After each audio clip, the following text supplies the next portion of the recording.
Bonsoir, bonsoir, shalom. Bonsoir à la grande famille, bonsoir.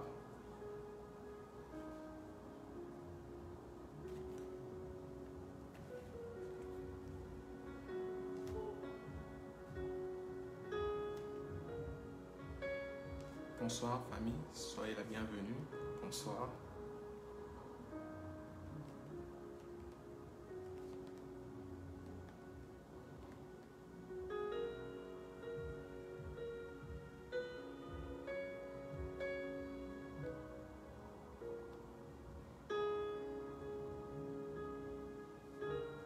Bonsoir mamie, bonsoir, bonsoir, bonsoir.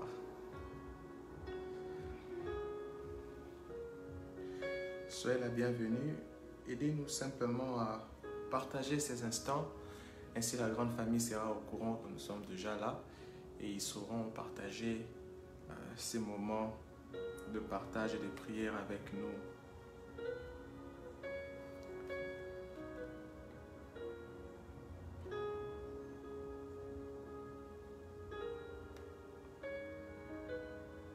Soyez la bienvenue ce soir, de partout où vous vous connectez, de partout où vous nous suivez, soyez la bienvenue. Bonsoir, bonsoir.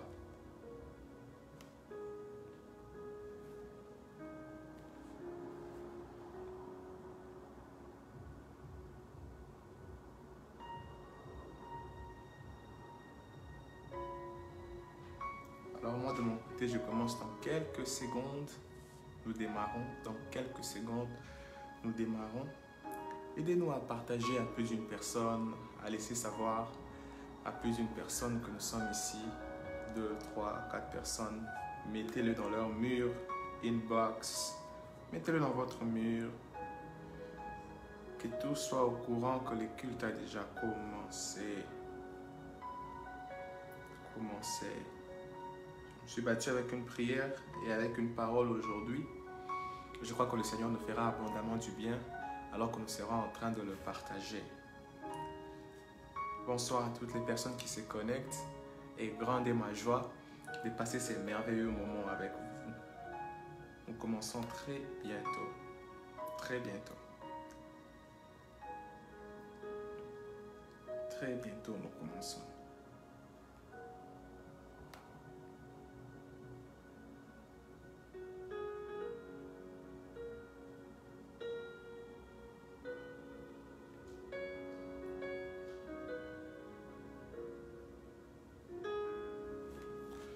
Alors ça y est, il est temps, nous allons démarrer, nous allons commencer avec une petite prière et nous allons directement avancer dans ce que le Seigneur a mis dans mon cœur pour que nous puissions partager en ce jour.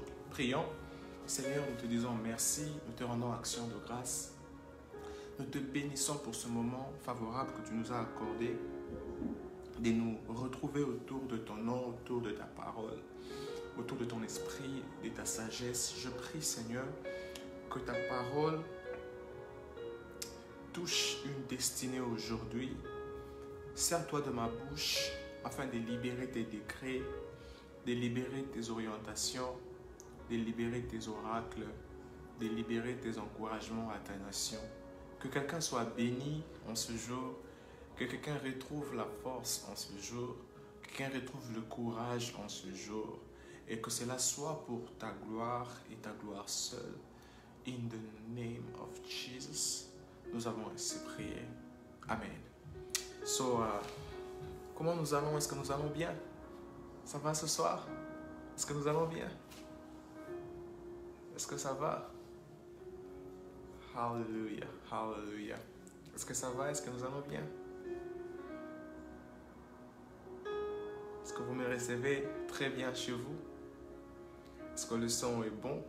Si oui, alors nous allons décoller. Si oui, si vous me recevez très bien, alors ça y est, nous sommes prêts pour commencer. J'attends vos feedbacks. Amen, amen, amen. Amen, amen, amen. Oui, ça va. Amen, amen, maman Albertine. Oui, ça va. Let's go.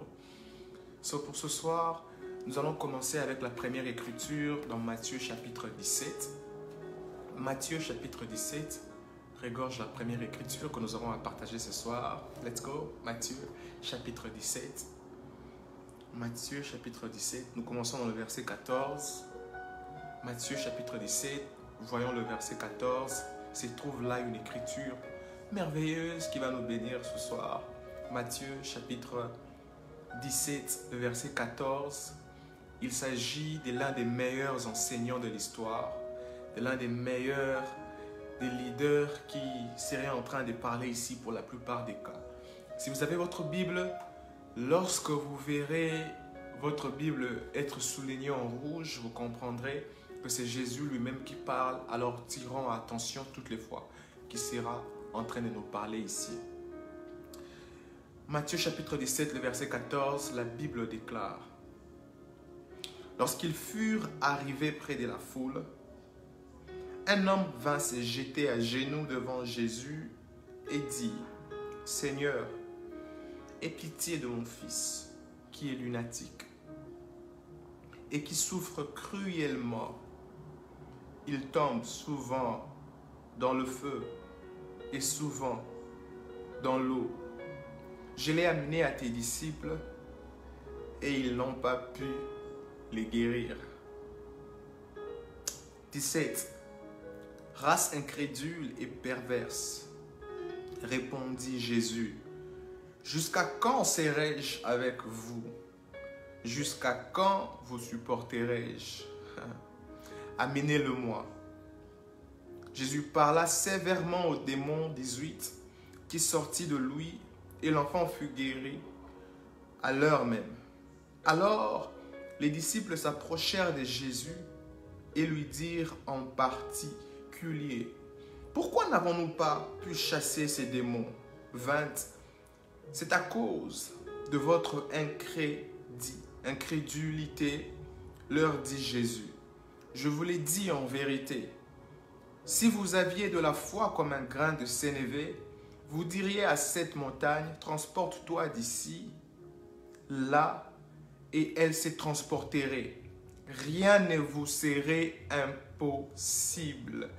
Est-ce qu'avant d'aller en profondeur, quelqu'un peut m'aider à dire ça, quelqu'un comme une parole prophétique ici ce soir? Rien ne vous serait impossible. Aide-moi à dire ça à quelqu'un ce soir. Allons-y. Rien ne vous serait impossible. Aide-moi encore à taper ça sur les bas de l'écran si tu le peux. Si tu n'es pas au volant de la voiture, son excellence assis. Si tu n'es pas au volant de ta voiture, si tu n'es pas en train de faire quelque chose qui va demander tes deux attentions, quelqu'un peut m'aider à les taper sur les bas de l'écran ici. Oui, oui, oui, oui. Rien ne vous sera impossible. Rien ne vous serait impossible. Et là, c'est les meilleurs des leaders qui parlent. Là, c'est les meilleurs d'enseignants qui parlent. Là, c'est les meilleurs de professeurs qui parlent. Et il est en train de souffler ici une phrase qui me donne envie de crier seulement. Le fait d'entendre une telle phrase sortir d'une personne aussi intègre que lui. Nous comprenons qu'il n'est pas en train de mentir. Nous comprenons qu'il n'est pas en train de dire des lésions dites, qu'il est vraiment en train de dire ce qui est vrai et faisable. Rien ne vous serait impossible. Rien ne vous serait... Oui. Rien ne vous serait impossible. Oui. Rien ne vous serait impossible. Et il finit avec une dernière phrase en disant: mais cette sorte de démon ne sort que par la prière et par le jeûne. Cette écriture s'est peinte dans le contexte où Jésus venait de descendre de la montagne parce qu'il était au début de cette écriture. Vous verrez Jésus prendre Jean, Jacques et Pierre avec lui, aller sur la montagne vers le mont Tibor, le mont Tibériade, pour passer un temps de communion avec le Seigneur. Et alors que Jésus a commencé à prier, son visage s'est transformé et les disciples pouvaient voir. Alors avant de descendre, Dieu aux disciples: ne dites ça à personne. Une fois qu'ils arrivent au bas de la montagne, alors il y a cet homme qui arrive. Il fait parvenir à Jésus son chagrin. Il fait parvenir à Jésus son besoin. Il dit, voilà, j'ai un fils qui souffre péniblement. J'ai un fils qui est gravement malade. Sa maladie ne se limite pas qu'à le faire souffrir, mais sa maladie lui pousse à aller se jeter dans le feu et sur les eaux. Il dit, j'ai supplié à tes disciples de m'aider. Ils se sont battus, mais personne, aucun d'entre eux n'a pu m'apporter l'aide nécessaire. Aucun d'entre eux n'a pu m'assister comme j'en avais besoin. Je commence à comprendre qu'il existe de ces situations et de ces réalités dans la vie où on se rend compte que quelquefois, même les personnes à qui on espérait avoir l'assistance, quelquefois eux-mêmes aussi semblent être incapables de nous assister. C'est ce que ce papa est en train de dire. Il avait d'une manière ou d'une autre mis autant de foi aux disciples de Jésus. Et il les a vus travailler, il les a vus opérer. Mais bizarrement, cette fois-ci, il dit, ils ont fait, mais ils n'ont pas pu. C'est-à-dire qu'ils étaient en feu et en flamme, essayant d'aider ses pères. Et après un certain moment, ils ont cessé parce qu'ils se sont rendus compte que ça ne marchait pas. Ils se sont rendus compte que ça ne produisait pas. Ils se sont rendus compte que ça n'avançait pas. Et comme tout autre homme aurait les réflexes de faire, les disciples aussi ont arrêté. Alors ce qui commençait à me toucher le plus dans cette affaire, c'est qu'alors que les disciples ont arrêté de rendre ministère à cet enfant, les pères, lui, n'avaient jamais arrêté de croire que quelque chose pourrait être fait pour son enfant.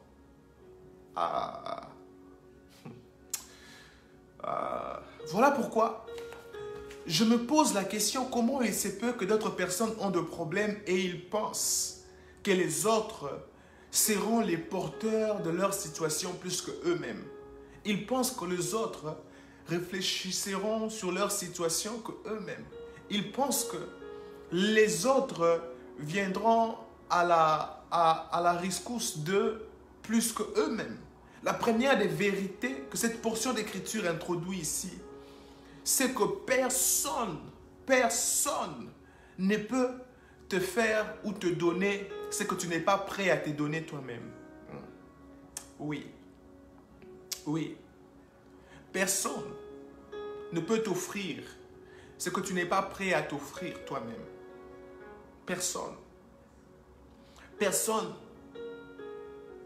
Tout le monde, en ayant le regard sur nous, ils ont comme l'impression de nous voir de par nos propres yeux.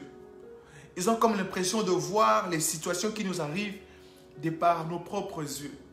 C'est-à-dire, les personnes vers lesquelles il a amené son enfant pour demander de l'assistance se sont fatiguées. Les disciples se sont fatigués. Je ne sais pas moi, ils ont prié combien d'heures. Je ne sais pas moi, ça faisait combien d'heures qu'ils se sont mis à rendre ministère à cet enfant. Je ne sais pas moi, qu'est-ce qu'ils n'ont pas fait.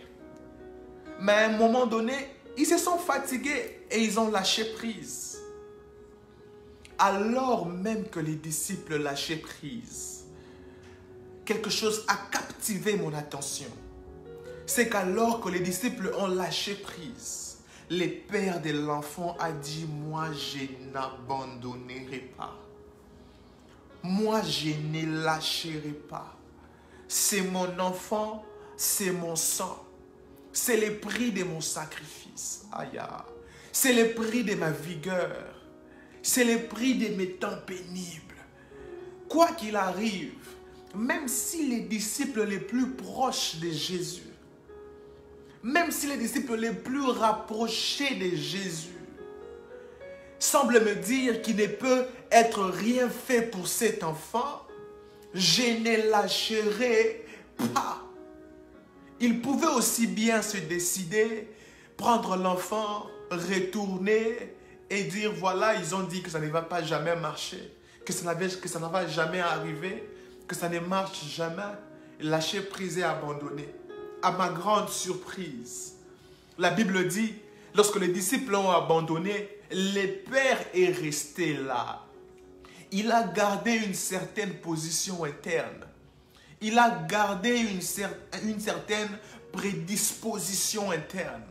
pour dire comme mes frères ivoiriens disent, je ne bouge pas je ne partirai pas d'ici. Je suis venu ici avec une envie. Je suis venu ici avec une conviction. Je suis venu ici avec une pensée. Je crois que quelque chose peut être fait pour mon enfant. Avant même d'aller encore en profondeur, j'ai commencé à remarquer qu'au fil et à mesure du temps, nous avons commencé à voir l'émergence d'une nouvelle génération. C'est-à-dire l'émergence d'une génération qui ne savent plus maintenir ou garder les choses. C'est la génération du phone X, du phone Y, du phone Z. C'est-à-dire, on a encore celui-ci qui marche, mais parce que nous avons le 11 qui vient de sortir, j'ai mon 10 qui marche très bien. Je commence à me sentir mal d'avoir mon 10. Je suis capable de l'abandonner pour aller chercher mon 11. Et une fois que j'ai mon 11, je commence à me sentir mal parce que le 12 vient de paraître et je suis capable de l'abandonner pour aller vers le 12. Une fois que j'ai les 12, les 13 apparaît, je me sens encore la même chose et je peux l'abandonner pour aller vers le 13. Nous commençons à voir plus et beaucoup plus. Cette mentalité commençait même à affecter différents domaines de la vie. Beaucoup plus, nous avons des personnes, même dans la maison de Dieu, qui n'ont plus l'art de tenir, qui n'ont plus l'art de rester fervents, qui n'ont plus l'art de rester combattants, l'art de rester assis dans les principes, assis dans les promesses, assis dans l'écriture, croyant que ce que le maître a dit est vrai. Je ne sais pas par quel moyen il le fera, je ne sais pas par quel moyen ça se passera, mais je crois une chose, que si le maître l'a dit, c'est vrai, c'est faisable, c'est possible. Combien d'entre nous, nous avons encore des personnes qui ont choisi de laisser au bon milieu alors que les choses pouvaient encore s'améliorer? Combien d'entre nous avons des personnes qui ont choisi de lâcher prise alors que l'affaire pouvait encore revoir le jour? Combien de personnes qui ont choisi de laisser aller à une personne, de lui abandonner carrément? Lui abandonner où il ne va jamais changer. On lui a carrément abandonné parce qu'ils ont cru que c'était fini pour lui. Combien de personnes ont laissé tomber leur famille, ont laissé tomber leur conjointe, époux, épouse. Combien de personnes ont même laissé tomber leurs enfants parce que selon eux, ça ne marchera plus. Selon eux, on a tout essayé. Selon eux, on a donné le meilleur de nous. Selon eux, on a fait tout ce qui pouvait être fait. J'ai compris avec les temps, famille, que certaines choses prennent le temps. Aide-moi à dire ça à quelqu'un. Certaines choses demandent le temps. Certaines choses demandent simplement le temps. Offre le temps au temps, mais n'abandonne pas. Offre le temps au temps, mais ne lâche pas prise. Nous avons de plus en plus commencé à voir l'émergence des personnes qui lâchent prise avant le temps. Qui n'a pas la capacité ou la ténacité de rester encore un tout petit peu. Les personnes qui se fatiguent aussitôt. Les personnes qui n'ont pas l'art de la persévérance. La plupart de ces personnes préfèrent ce que j'appelle la sympathie. La sympathie veut dire la pitié des hommes. La pitié. Je connais même de ces enfants comme ça qui, de temps en temps, se font tomber malades parce que c'est le seul moment où ils ont de l'attention. C'est le seul moment où tout le monde est prêt à laisser tomber tout ce qu'ils ont pour mettre de l'attention sur eux.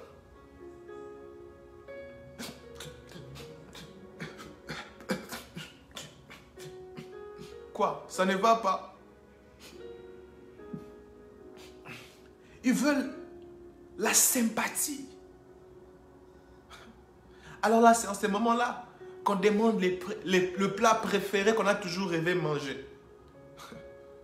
C'est quoi que tu veux? Je me rappelle quand j'étais encore petit en Afrique. C'est comme ça là, les matins là. C'est toujours toi qui aurais les meilleurs des petits déjeuners. Parce qu'on sait que tu es malade et tu ne vas même pas manger ça.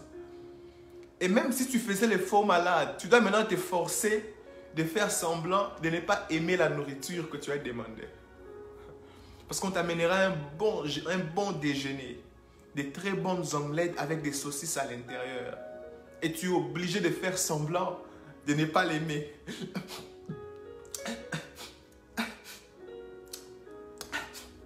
Hein, il est vraiment très malade.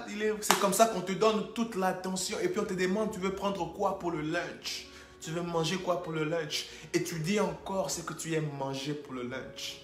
On te pose encore la question, tu veux manger quoi pour ton dîner? Et tu dis encore, tu choisis. Tu as comme un monopole du pouvoir. Quand tu sembles exprimer la sympathie. Tu as comme un monopole du pouvoir. Tu as comme un droit qui t'est légué. Une autorité qui t'est octroyée. Et plusieurs se plaisent dans ça. Cette affaire dans cette famille-là pouvait être fixée. Cette affaire dans ce foyer-là pouvait être fixée. Cette affaire dans le déroulement que vous avez commencé à entreprendre pouvait être fixée. Il se trouve que dans la plupart des situations, qu'il ait toujours une voie de sortie. Mais plusieurs personnes aiment la sympathie. Moi et mon mari, d'ailleurs, ça ne va pas. C'est pas ici. D'ailleurs, ça ne va pas. Je peux seulement quitter. Je ferme mes bagages. Je ferme mes bagages.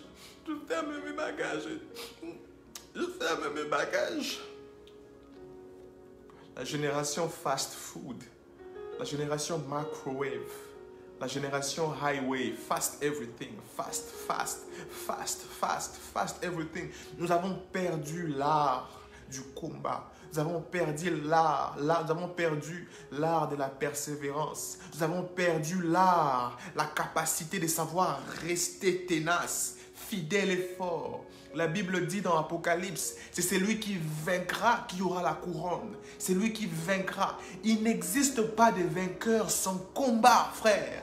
Il n'existe pas de vainqueur sans ténacité, frère. Il n'existe pas de vainqueur sans la capacité à avoir reçu des coups.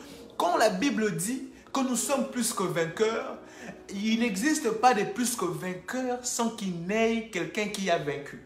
Nous sommes plus que vainqueurs parce que quelqu'un a reçu des coups. La Bible dit les châtiments. La Bible dit les châtiments qui devraient tomber sur nous. Ésaïe 53, les versets 3 à 5. Et tomber sur lui. Les châtiments, la douleur, la peine qui devait tomber sur nous est tombée sur lui. Et c'est par ces meurtrissures à lui que nous avons été guéris. Nous sommes plus que vainqueurs parce que lui a été tabassé. Nous sommes plus que vainqueurs parce que lui est passé par le combat. J'aime toujours cette illustration qu'on donne lorsqu'on parle de quelqu'un qui est plus que vainqueur. On parle d'un boxeur qui entre dans le ring avec les gants et puis qui se bat jusqu'au 12e round.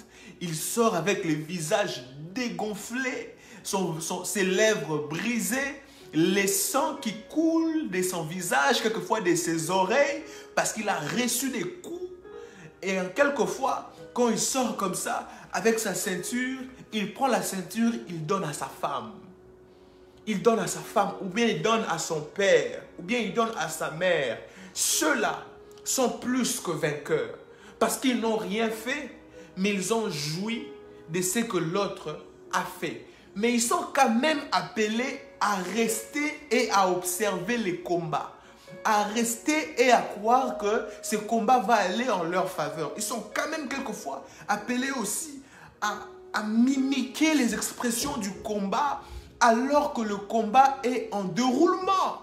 Mais de plus en plus, plus le temps passe, plus nous avons un peu de problèmes. Les enfants de Dieu abandonnent. Plus nous avons un peu de problèmes. Les enfants de Dieu, nous avons comme l'impression qu'ils sont devenus de plus en plus très légers. de plus en plus très fragiles, de plus en plus faciles à briser, faciles à détruire. On peut facilement leur balayer, facilement leur renlever de la place qu'ils sont.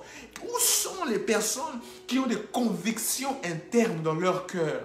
Peu importe ce qui arrive, je suis convaincu. Comment tu le sais? Je ne sais pas comment je ne le sais. Mais une chose est certes, c'est que je suis convaincu dans mon cœur, aïe, que quelque chose peut être fait. Je suis convaincu au plus profond de moi que quelque chose peut être fait. Je suis convaincu que le Seigneur peut changer cet enfant. Je suis convaincu que le Seigneur peut encore changer mon mariage. Je suis convaincu que le Seigneur peut donner un coup de pouce à mes affaires. Je suis convaincu que le Seigneur peut faire encore quelque chose de spécial avec ma vie. C'est de cela qu'il s'agit. Des personnes qui savent marcher avec le Seigneur, croyant qu'il est fidèle, croyant qu'il est capable, croyant qu'il peut faire au-delà des entendements humains. Et c'est ce que j'ai apprécié de ces pères. Les disciples ont essayé, ils sont bloqués, ils ne peuvent plus. Les pères avaient le choix de partir. Ils avaient le choix de laisser tomber, de jeter l'éponge. Je les ai vus moi-même essayer et ils ont échoué. Mais il se disait dans son cœur, il se disait dans son cœur, quelque chose est possible. Quelque chose est possible. Quelque chose peut être encore fait. Mes yeux me disent le contraire. La situation me dit le contraire. Les réalités présentes me disent le contraire. Mais je sais ce que j'ai entendu au plus profond de moi. Quelque chose peut être fait. Quelque chose peut être accompli.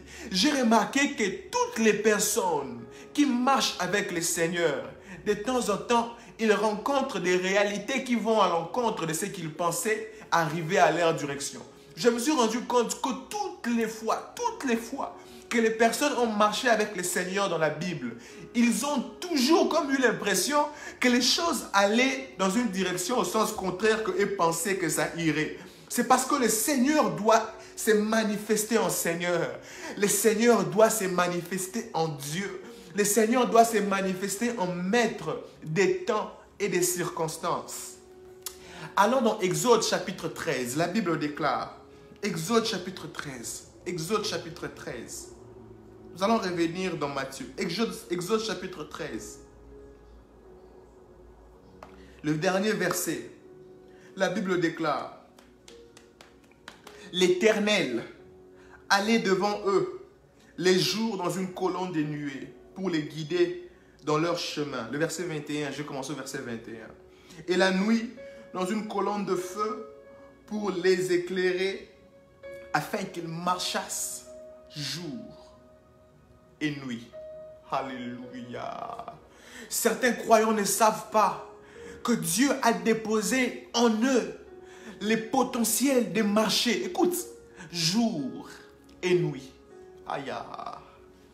Il existe de ces personnes qui ne peuvent marcher que quand il fait jour, c'est-à-dire quand il y a de la lumière, c'est-à-dire quand il y a des possibilités vues à l'œil nu, c'est-à-dire quand leur plan aboutit comme ils avaient planifié, c'est-à-dire quand l'homme à qui ils ont espéré de l'assistance le voit venir pour les assister. Là, c'est la catégorie des personnes qui marchent que le jour. La Bible dit, le Seigneur s'était arrangé à être de leur côté pour qu'ils soient en mesure de marcher et le jour et la nuit. C'est-à-dire que si les choses vont comme tu t'es planifié, si les choses vont comme tu t'attendais, si les choses vont comme tu pressentais, c'est le jour. Gloire au Seigneur. Avance. Mais si les choses avancent contrairement à ce que tu t'attendais, c'est la nuit. Pour ceux qui sont avec le Seigneur, même lorsqu'il s'agit de la nuit, nous avons reçu au-dedans de nous les potentiels de marcher parce que nous sommes avec celui qui s'appelle la lumière. Le psalmiste disait, Tu es la lumière sur mon sentier et la lampe à mes pieds. Même quand il fait nuit, à chaque pas de foi, je peux voir le Seigneur intervenir en ma faveur. Même quand il fait obscur, même quand je n'arrive plus à voir ce que je pensais, les choses arriver. Je crois qu'à chaque pas, la lumière sera mise sur mon sentier. Je crois qu'à chaque pas, mon chemin sera éclairé. Je crois qu'à chaque pas, je verrai ce que je n'avais pas vu hier. Je crois qu'à chaque pas, je commencerai à toucher ce que je n'ai pas touché hier. Je crois qu'à chaque pas, je sourirai comme je n'ai pas souri hier. Je crois qu'à chaque pas, j'embrasserai ce que je n'ai pas embrassé hier. Je crois qu'à chaque pas, j'essuierai les larmes de ce que je n'ai pas pu essuyer hier. Je crois qu'en chaque pas, le Seigneur peut choisir de se manifester en ma faveur, comme lui seul sait le faire. Frère, nous avons reçu au-dedans de nous la capacité à marcher et la nuit et le jour. Est-ce que vous le savez? Qui nous a apporté cette bonne nouvelle de la vie en rose? Qui nous a apporté cette bonne nouvelle? La Bible dit, vous serez mes témoins en Galilée, en Samarie. Le mot témoin là-bas voulait dire martyr. Vous serez mes martyrs. Vous porterez avec vous l'odeur de la mort parce qu'on vous haïra dans le monde. Qui nous a apporté cet évangile de la parole bon chic, bon genre, des vestes, chemises, cravates, bureaux climatisés, protocole, avec des cortèges qui nous suivent, qui nous a apporté cette bonne nouvelle? La bonne nouvelle, c'était d'aller partout, aller partout. Faites des nations les disciples. Ceux qui voyagent trop savent. Le voyage est souvent stressant. Quelquefois, on se sent constipé. Quelquefois, les oreilles bouchent. Quelquefois, on se sent mal à l'aise. Quelquefois, on se dit, qu'est-ce qui va m'arriver en cours de route? Est-ce que le pneu va crever? Est-ce que le carburant sera disponible? Qu'est-ce qui va nous arriver? Quelquefois, le voyage est toujours stressant. Et Jésus disait, allez, partez partout dans le monde, partez partout. Qui nous a apporté cet évangile du bon chic, bon genre? Qui nous a apporté cet évangile de la vie en rose? C'est comme ça que nous avons développé une église paresseuse, une église renfermée, une église fainéante, une épouse du Christ qui ne veut pas aller chercher de l'huile. Et cette église-là, la Bible a dit que c'était une église folle. Il y en avait 5 comme ça dans Matthieu 25. L'huile finissait et eux se restaient. L'huile finissait et eux s'endormaient. 5 autres ont dit non, non, non, non. Nous n'allons pas rester ici. Nous devons aller. Nous devons partir. Nous devons nous rassurer qu'il y a de l'huile. Nous devons travailler. Nous devons persévérer. Nous devons nous y mettre dans l'action. Où sont les personnes qui ont compris que la vie à laquelle nous avons été appelés, c'est une vie où nous devons constamment rester aux aguets, constamment rester à l'éveil, constamment rester à la disposition de celui qui nous a appelés de par sa propre volonté. Ne dites-vous pas vous-même, si je vis, ce n'est plus moi qui vis, mais c'est Christ qui vit en moi. Si c'est Christ qui vit en moi, alors laissons Christ agir par moi. Laissons Christ décider par moi. Laissons Christ faire ce qu'il veut faire par moi.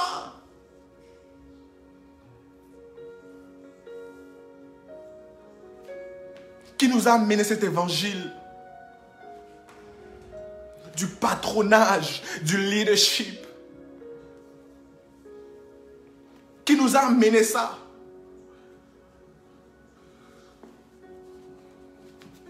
De déléguer sans pour autant ne rien faire. Qui nous a apporté ça? Et la capacité à abandonner nous-mêmes qui nous a apporté ça. Dans le vieux temps, tous les rois allaient au combat. Tous les rois. Ils étaient rois parce qu'ils savaient descendre, aller au combat avec le peuple qu'ils dirigent. Et j'aime encore. L'Écriture ici dans Exode dit, quand Dieu s'est décidé de commencer à marcher avec son peuple, il marchait avec eux le jour, comme la colonne de nuée. Mais aussi, il marchait avec eux la nuit, comme la colonne de feu. La différence, c'est que la nuée n'est pas spectaculaire pendant le jour. C'est-à-dire, c'est que Dieu fait pour toi pendant le jour. Les jours, c'est les plans que tu as, la vision claire que tu as, l'arrangement que tu as. C'est que Dieu fait avec toi pendant le jour peut être confondu avec la nature. Parce que naturellement, il y a déjà une nuée. Tu peux croire que c'est une nuée naturelle. Peut-être qu'il veut pleuvoir. Ce que Dieu fait pendant le jour n'a pas tellement l'air extraordinaire. Mais ce que Dieu fait pendant le temps obscur, ce que Dieu fait pendant le temps obscur, imaginez-vous voir un feu sur vos têtes la nuit. Un feu. La Bible dit, leur conduisait la nuit par une colonne de feu. Il y avait un feu qui s'est reposé sur eux la nuit. Parce que la nuit, il fait froid dans le désert. Et ces feux-là leur servaient des chaleurs. Leur servaient on appelle ça en anglais heater, le chauffage, voilà, le chauffage. Et ils se promenaient, ces feux leur suivaient sur la tête. Imaginez-vous les feux vous suivre sur la tête. Ça leur servait des chauffages et ça leur servait des lumières pour voir davantage. Imaginez-vous combien c'est spectaculaire. Quand Dieu décide de faire et d'agir dans votre vie la nuit, c'est spectaculaire. C'est le moment où ça étonne tout le monde. C'est le moment où tout le monde s'attendait moins de ce que Dieu fasse ce type de choses avec toi, mais qu'il voie les Seigneurs les faire avec toi.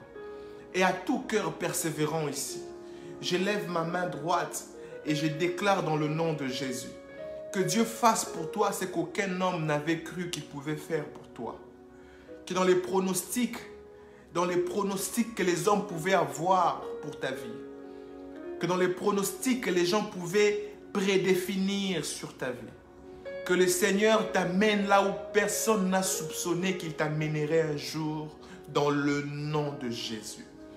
Que tout œil qui pensait avoir une idée de ce que le Seigneur pouvait faire de toi soit confus. Que tout œil qui pouvait croire, retenir les CV de ce que le Seigneur pouvait faire avec toi soit lui-même étonné. Que ce que le Seigneur fera avec toi soit étonnant et terrible, surpassant l'œil humain.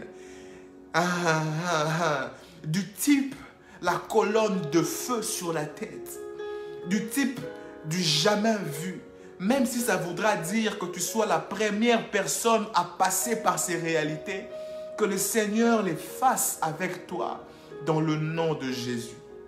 Nous continuons à lire Exode chapitre 13, nous sommes toujours là. Le verset 22 commence à dire: la colonne ne s'est retirée point de devant le peuple le jour, ni la colonne de feu pendant la nuit. Lo samala shatalamaya. Parania sotalabayi fahai. La colonne ne s'est retirée point. Ne s'est retirée point. Je vais vous dire quelque chose. Une illustration qui m'a toujours béni. Je vais vous dire quelque chose.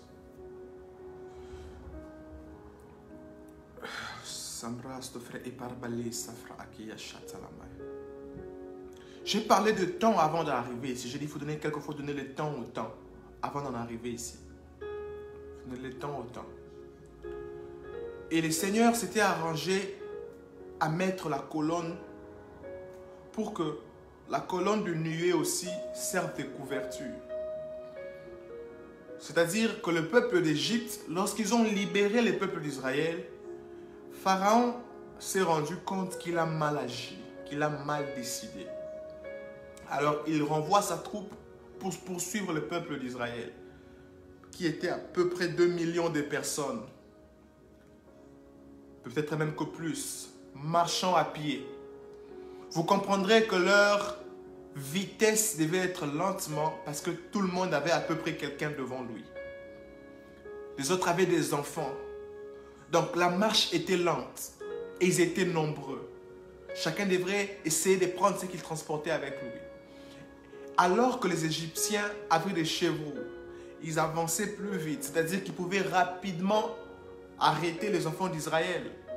Alors Dieu s'est arrangé à mettre la nuée dans le camp des enfants d'Israël, pour que de l'autre côté qu'il fasse sombre dans le camp de l'Égypte.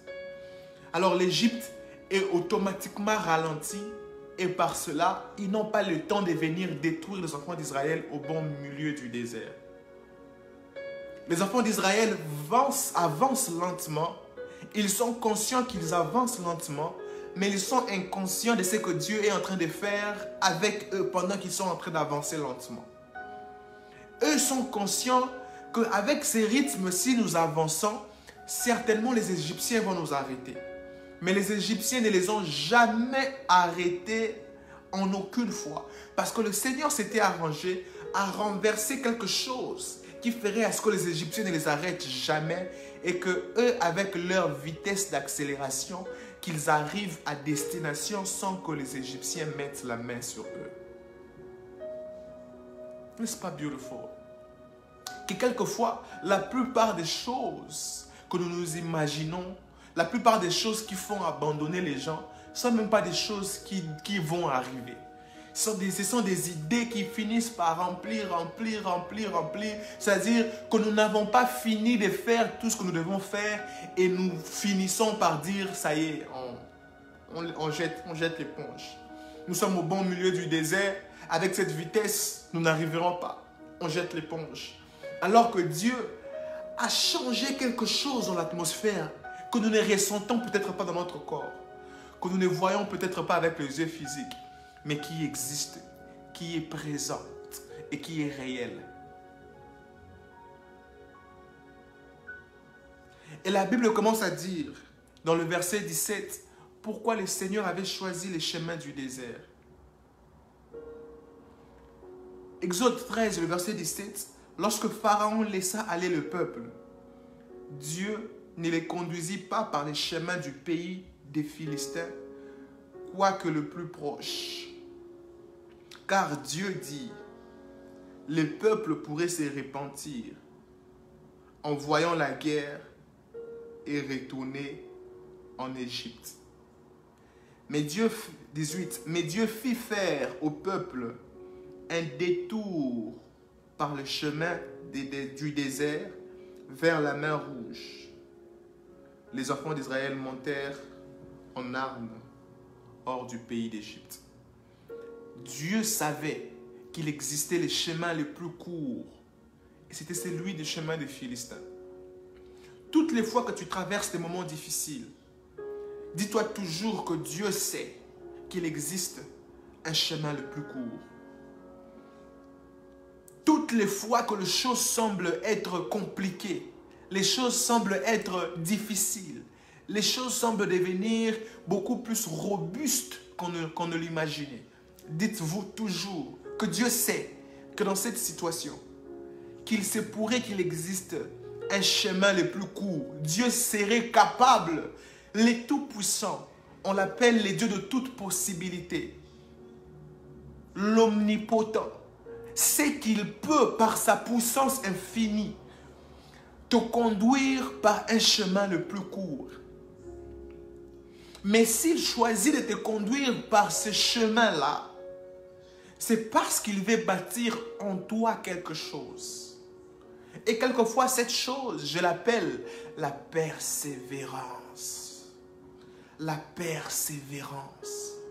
Dieu pouvait leur faire passer par le chemin des Philistins. La Bible dit que c'était le chemin le plus court. Mais il les a conduits par le chemin du désert. Non pas parce qu'ils avaient péché. Ici, ils n'ont même pas péché. Ici, ils n'ont même rien dit de mauvais. C'est Dieu qui est venu leur visiter. Et la Bible dit, il a vu que dans leur cœur, s'il les conduit comme ça directement sur Canaan, ces peuples n'apprendraient pas l'art du combat. Ils ont été habitués à être esclaves. Ils ne savent pas comment se défendre. Ils ne savent pas comment se battre pour ce que Dieu t'a donné. Quelquefois aussi, j'ai compris, ce que Dieu t'a donné, tu dois apprendre à te battre pour ce que Dieu t'a donné. Tu dois apprendre à te battre pour cela. Tu dois apprendre l'art du combat. Les psalmistes disaient, les seigneurs exercent mes mains au combat. La Bible dit, il les conduisit par les chemins du Philistin, quoique les plus proches. Car Dieu dit, le peuple pourrait se repentir en voyant la guerre. Certains d'entre nous, nous repentons lorsque nous voyons un petit combat. Nous changeons d'avis lorsque nous voyons un petit blocage. Nous changeons de direction lorsque nous voyons une petite résistance. Nous changeons ce à quoi nous croyons lorsque nous voyons une muraille. Et quelquefois, le Seigneur nous conduit par ce type de muraille-là pour travailler quelque chose au-dedans de moi. Si le Seigneur ne te fait pas passer par un chemin le plus court, si le Seigneur choisit de te faire passer par un chemin qui semble être plus long, c'est que le Seigneur veut bâtir au-dedans de toi quelque chose de spécifique et d'unique. Il veut bâtir au-dedans de toi quelque chose de spécifique et d'unique. Ils n'avaient jamais combattu. Ils étaient habitués à s'incliner. Ils étaient habitués à se prosterner. Ils étaient habitués à accepter aux ordres qui étaient leur donnés. Ils étaient habitués à ça. Et le Seigneur a dit non, je ne vais pas vous faire entrer dans la promesse comme ça. Vous devrez apprendre à vous battre vous-même avec vos propres mains. J'aime toujours dire ça quelquefois. Le plus difficile n'est pas celui de délivrer une personne, de faire une prière de délivrance. Non, c'est la chose la plus facile à faire. La plus difficile, c'est d'apprendre l'individu à combattre. Parce qu'il existe de ces personnes à qui on leur délivre. Mais après avoir délivré, eux-mêmes retournent au lieu où ils se rencontrent avec les démons là qui les possèdent. Eux-mêmes retournent là-bas, c'est-à-dire ils retournent au lieu où ils ont l'habitude de rencontrer ces démons-là et eux-mêmes ils leur disent venez, venez, venez, venez, venez, venez. Parce qu'ils n'ont pas appris l'art de savoir fermer, l'art de savoir résister, l'art de savoir combattre, l'art de savoir se défendre. Et Dieu a voulu apprendre ceci à ce peuple, l'art de savoir se défendre. Voyez le chapitre 14 avec moi, Exode chapitre 14.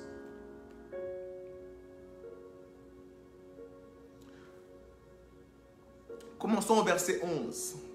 Exode chapitre 14, commençons au verset 11.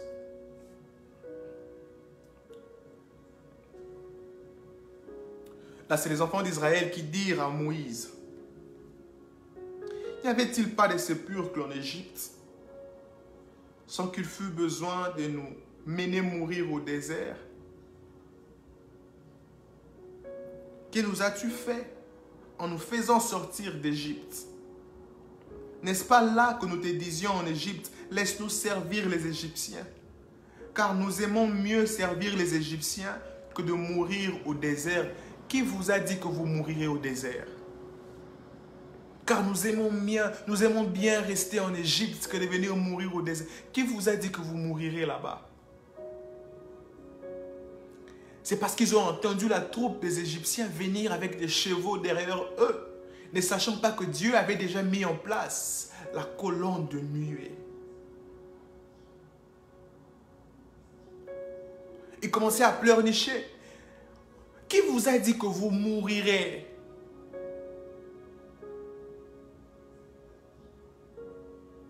Je me suis rendu compte que quelquefois dans le temps dur, vaut mieux rester silencieux que de dire certaines paroles qui vont faire mal à ta destinée. Il existe ces paroles pendant le temps difficile qu'il ne faut jamais libérer de sa bouche parce que ça risque de peser même les années à venir. Il y a de ces personnes comme ça qui, lorsqu'il y a une petite dispute, ils parlent très mal. Alors, très mal alors. Quelquefois, pendant les temps difficiles, vaut mieux rester silencieux. Un petit problème au mariage comme ça, je vais rentrer chez nous. Tu vas rentrer chez vous chercher quoi? Chez vous, c'est chez ton mari. C'est maintenant là chez vous. C'est maintenant là chez toi. Toi, chez vous, là, que tu prends toujours tes bagages, que tu fermes et que tu rentres. Chez vous, là, c'est où? Hein, si je savais, je n'allais même pas t'épouser. Si tu savais quoi?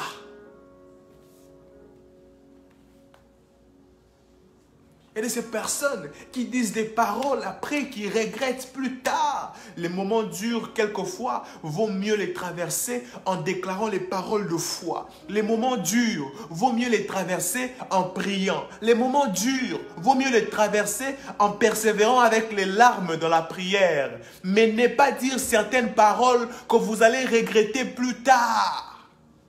Parce que la plupart de ces paroles sont des paroles qui ne sont qu'émotionnelles. Et les personnes émotionnelles finissent toujours par regretter plus tard. Parce qu'ils sont sans intellect, sans décision précise. Ils sont toujours emportés par la chaleur du temps présent. Ils commencent à dire, nous préférons rester en Égypte. Nous préférons servir les Égyptiens. Nous préférons vivre sous la souffrance des Égyptiens. Et si vous lisez les chapitres 1, 2, vous verrez comment on commençait à leur faire souffrir davantage parce qu'ils devenaient de plus en plus nombreux. On commençait à tuer les enfants mâles. On commençait à faire souffrir ce peuple pour les empêcher à devenir indépendants. Mais ici que Dieu est en train d'agir déjà, eux se mettent à dire, nous préférons rester sous la servitude des Égyptiens. À quel prix? À quel prix? Ne sachons pas ce que Dieu a fait. Tu nous as menés ici pour mourir. Nous préférons rester. Pourquoi tu nous as menés ici pour mourir? Aide-moi à dire à quelqu'un, persévère, persévère, persévère, persévère. Je ne sais pas ce que tu traverses, mais persévère. Je ne sais pas ce que tu traverses, mais je refuse que tu sois de la classe des personnes qui abandonnent plutôt. Je ne sais pas qu'est-ce que tu traverses, mais je refuse que tu sois d'une mentalité qui jette l'éponge plutôt. Je ne sais pas qu'est-ce que tu vis, combien difficile ça y est, mais je refuse que tu sois de ceux qui abandonnent plutôt. N'abandonne pas, n'abandonne pas, n'abandonne pas, n'abandonne pas, n'abandonne pas, n'abandonne pas. Certains même disent davantage, si cette affaire ne change pas, le Seigneur, je cesserai de te servir. What is that? Where are you coming from? Who taught you all that? Tu l'as entendu de la bouche de qui? Tu l'as entendu du langage de qui? C'est un langage qui n'appartient pas à la famille des enfants de Dieu. Tu vas fuir Dieu, tu vas partir où? Quelqu'un a dit, où irai-je encore loin de toi? Même au fond de la mer, tu y es. Même dans la profondeur des abîmes, tu y es. Mais tu vas abandonner le Seigneur pour aller où? Seigneur, si tu ne fais pas ça pour moi, dans un temps record, je vais...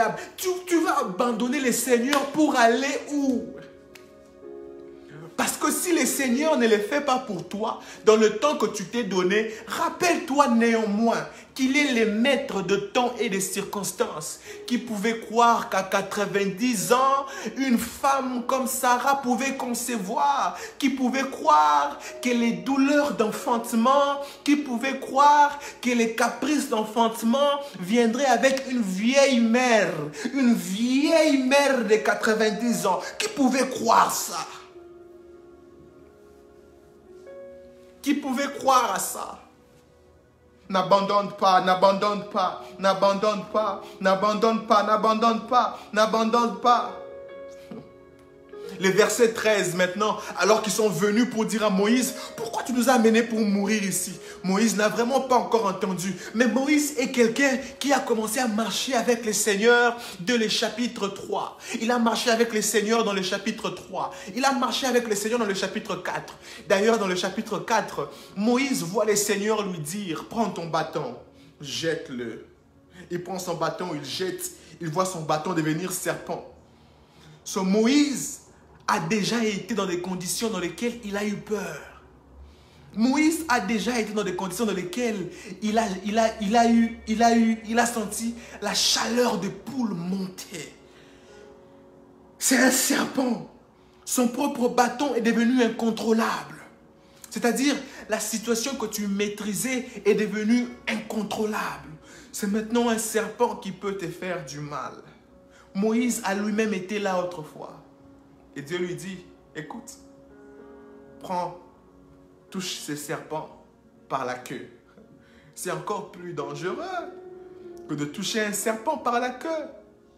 Mais Moïse a fait confiance au Seigneur. Il a osé toucher les serpents par la queue. Au lieu que le serpent ne se retourne pour le mordre, la Bible dit les serpents est redevenu bâton. Dieu ne s'arrête pas là.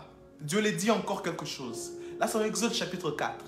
Il dit encore à Moïse, prends ta main droite, mets-les en dessous de ta robe, sur ta poitrine.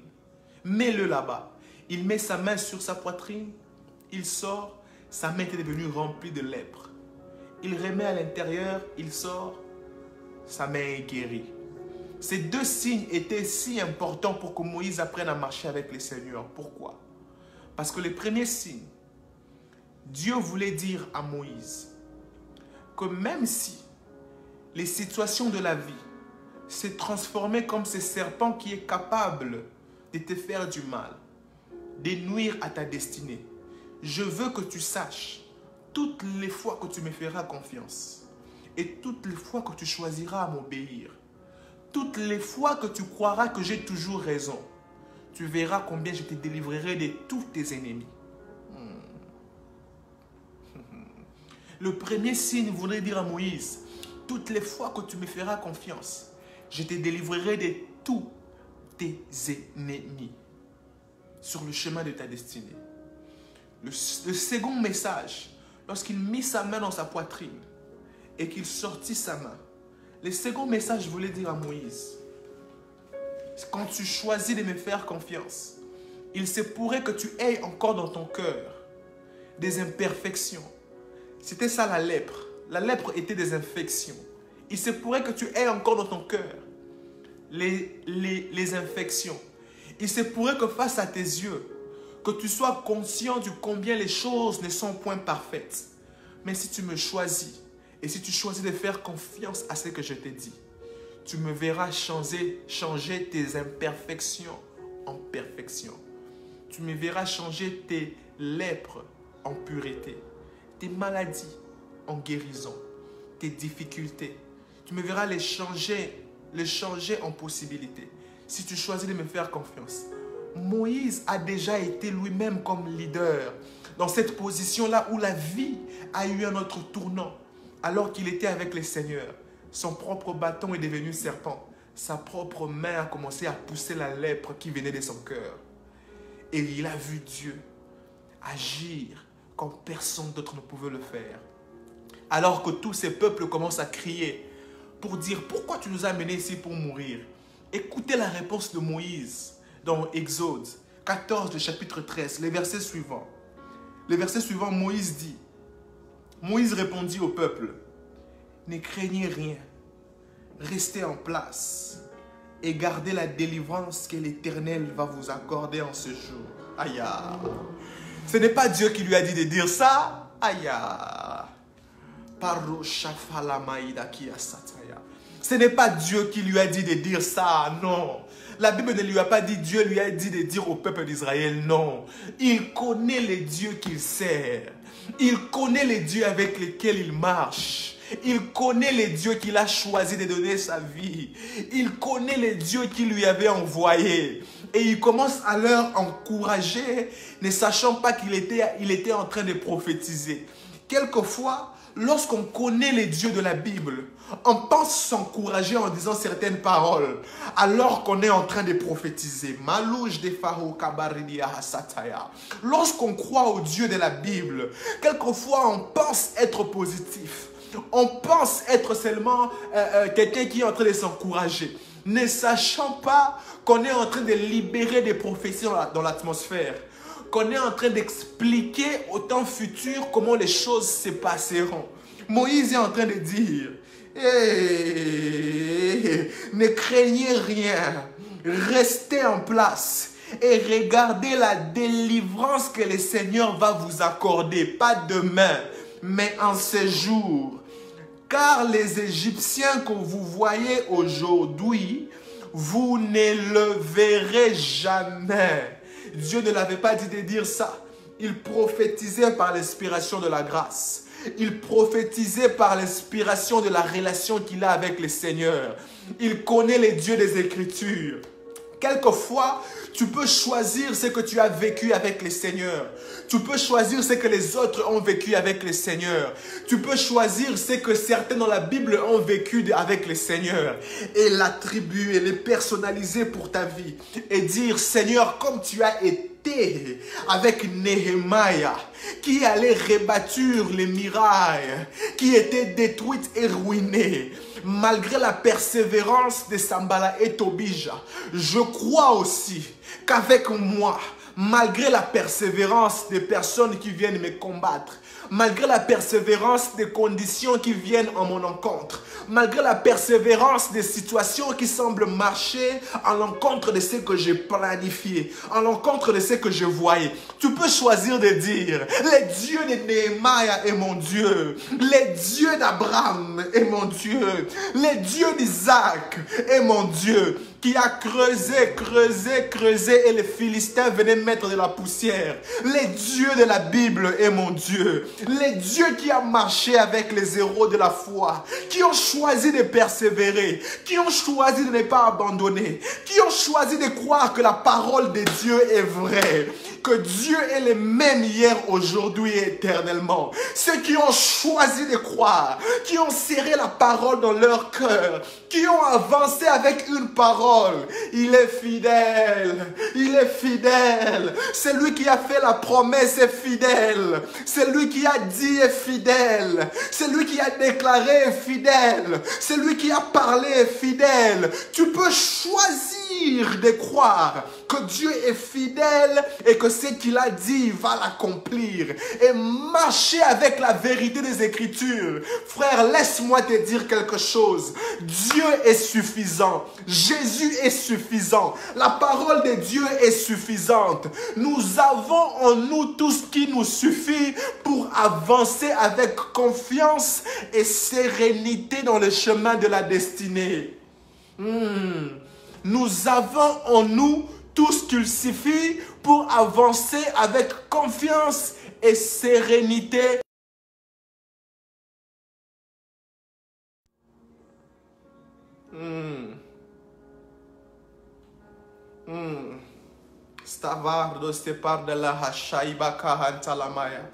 Dieu est fidèle, Dieu est fidèle.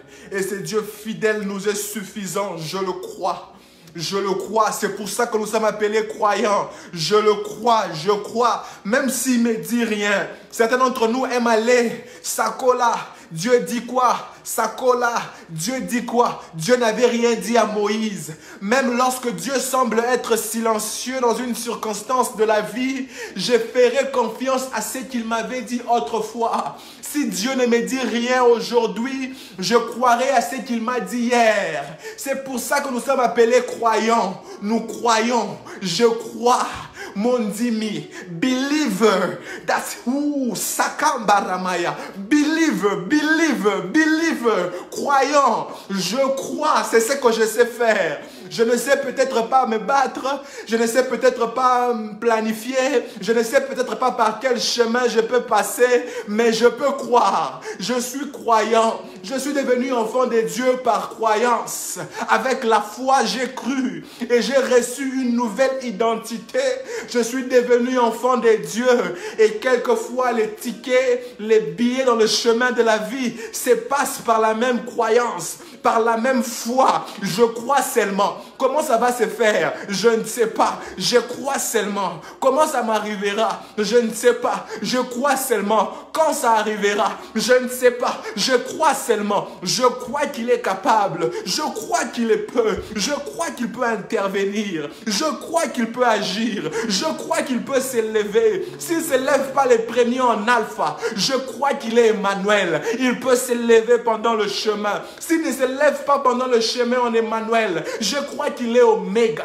Même quand on croit que c'est fini, ce n'est pas fini parce qu'il est lui-même la fin. C'est lui qui définit la fin. Il peut s'élever en Oméga. Je crois. Je crois qu'il peut s'élever. Je crois qu'il peut s'élever. Je crois au Dieu Tout-Puissant. Je crois au Créateur du ciel et de la terre. Je crois à son Fils unique. Je crois au Saint-Esprit. Je suis croyant. C'est ce que j'ai choisi de faire de ma destinée. De croire à un Dieu invisible. De croire à un Dieu intouchable. De croire à un Dieu que je ne peux voir. Mais je crois seulement. Je ne sais pas comment il est. Je ne sais pas de quelle race il est. Je ne sais pas quelle est la couleur de ses cheveux. Mais je crois seulement. Je ne sais pas quelle est la couleur de sa peau. Mais je crois seulement. Je ne l'ai jamais vu avec mes yeux physiques. Mais je crois seulement. J'ai choisi de croire. Même au milieu du désert. Je veux dire au peuple, croyons seulement. Il va le faire. Même au milieu du désert. Alors que la mort nous hante. Je veux dire au peuple, croyons seulement. C'est lui qui nous a menés ici. C'est comment nous en sortir d'ici. Même devant la mer Rouge. Alors que la panique bat son comble. Je veux dire à tout le monde, croyons seulement que c'est lui qui nous a menés jusqu'ici est fidèle. Croyons seulement. Frère, croyons seulement. Sœur, croyons seulement. J'exhorte à une maman ici. Croyons seulement. J'exhorte à un papa ici. Croyons seulement. C'est pour ça que nous sommes appelés croyants. Nous savons croire. Au-delà de toute imagination. Au-delà de toute explication. Au-delà de toute compréhension. Nous savons croire. Croyons seulement. Moïse, sans avoir entendu un ainsi dit de l'Éternel. Moïse, sans avoir entendu quoi que ce soit. Oh, j'entends le Seigneur me dire, oh Seigneur, pourquoi nous sommes devenus comme ça? Pourquoi nous sommes devenus ce type de croyants qui ne peuvent plus marcher par la foi? Nous devons marcher par les paroles prophétiques. Nous devons marcher que par les consultations prophétiques. Nous ne marchons plus par la foi. Nous ne marchons plus par la voie intérieure. C'est comme si c'est en vain que le Saint-Esprit est venu habiter au-dedans de nous. Le Saint-Esprit est maintenant en nous. Quelquefois, il parle au-dedans de nous par une voix douce et légère. Au plus profond de notre cœur, nous sentons sa voix nous parler. Nous sentons sa voix nous réconforter. Nous sentons sa voix nous dire des choses. Mais quelquefois, nous préférons sortir du monde de la croyance. Sortir du monde des croyants. Parce que là, notre intelligence n'est pas... Parce que là, nous semblons être illettrés. Parce que là, nous semblons ne pas avoir le contrôle. Soyons réalistiques. Nous sommes au bon milieu de nulle part. Ces gens sont armés et tu me demandes de croire. Je croirai sur base de quoi? Moïse est face à un dilemme. Il est face à un dilemme. Dans Exode chapitre 14 ici, il y a la mer au-devant de lui. C'est la mer Rouge. Et il y a les enfants d'Israël qui sont en tourment dans son temps présent. Et il y a les peuples d'Égypte qui viennent pour le ravager dans son passé. C'est-à-dire que les passés ne lui rassurent pas. Les présents ne lui rassurent pas. Et même le futur ne lui rassure pas. Parce que devant eux, c'est la mer Rouge. Ce n'est pas la piscine rouge. Ce n'est pas la rivière rouge. C'est la mer Rouge. Comment traverser 2 millions de personnes devant la mer Rouge? Sans bateau, sous une pression pareille, comment arriver à traverser?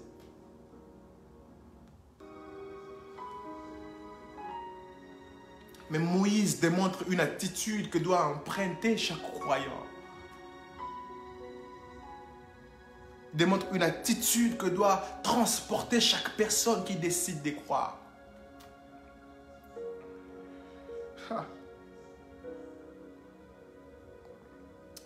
Le verset 13, Moïse répondit, « Ne craignez rien, restez en place et regardez la délivrance que le Seigneur va vous accorder en ce jour. Car les Égyptiens que vous voyez aujourd'hui, vous ne les verrez plus jamais. » 14, « L'Éternel combattra pour vous et vous garderez silence. » L'Éternel combattra pour vous. Je lisais ici précédemment avec vous. Quelquefois dans le temps difficile, gardez silence. Vaut mieux garder silence et laisser l'Éternel combattre pour vous. Ésaïe dit, c'est dans le repos et la tranquillité que sera votre force. Quelquefois, il faudrait garder silence. Et tout ça, c'est Moïse qui exhorte le peuple d'Israël sans avoir entendu un ainsi de l'Éternel. Et au verset 15, maintenant là, les seigneurs parlent. La grâce prophétique s'active. L'atmosphère prophétique s'active. Le verset 15 maintenant, l'Éternel dit à Moïse, pourquoi ces cris? Parle aux enfants d'Israël et dites-leur qu'ils marchent. Le verset 13, Moïse disait aux enfants d'Israël, parce qu'ils n'avaient pas écouté les seigneurs, il disait, ne craignez point, restez sur place. Ne craignez point, mais restez sur place. Alors Dieu ressent le cœur des leaders en Moïse. Mais Moïse a manqué quelque chose que Dieu est revenu pour corriger. Dans le verset 15, Dieu dit, pourquoi ces cris? Pourquoi tu demandes même au peuple de rester ici? Allez, parle aux enfants d'Israël. Dis-leur qu'ils marchent. Qu'ils marchent. Qu'ils n'ont pas besoin de rester sur place. Qu'ils marchent. Mais Dieu, ils vont marcher où? Devant eux, c'est la mer Rouge. Marche. C'est-à-dire, nous sommes de la race de ceux qui n'abandonnent pas. Marche. C'est la mer Rouge, oui, je sais que c'est la mer Rouge. Marche. Mais Seigneur, nous allons nous enfoncer dans la... Marche. Mais Seigneur, je veux, mais marche. Mais Seigneur, selon les statistiques, selon les calculs, selon les choses, tellement que les choses se présentent, selon ma sagesse et mon expertise, si j'ose, je vais marche, marche, marche. N'abandonne pas, ne reste pas statique, ne retourne pas, avance. C'est ce que ça veut dire. Avance. Il dit marche, marche. Dis aux enfants d'Israël, ne retournez pas, ne restez même pas ici. Marche. Continue à avancer. Pourquoi tu veux retourner? Pourquoi tu veux quitter ce mariage? Marche. Pourquoi tu veux abandonner dans cette affaire? Marche. Pourquoi tu veux rejeter et laisser tomber l'éponge? Marche. Avance.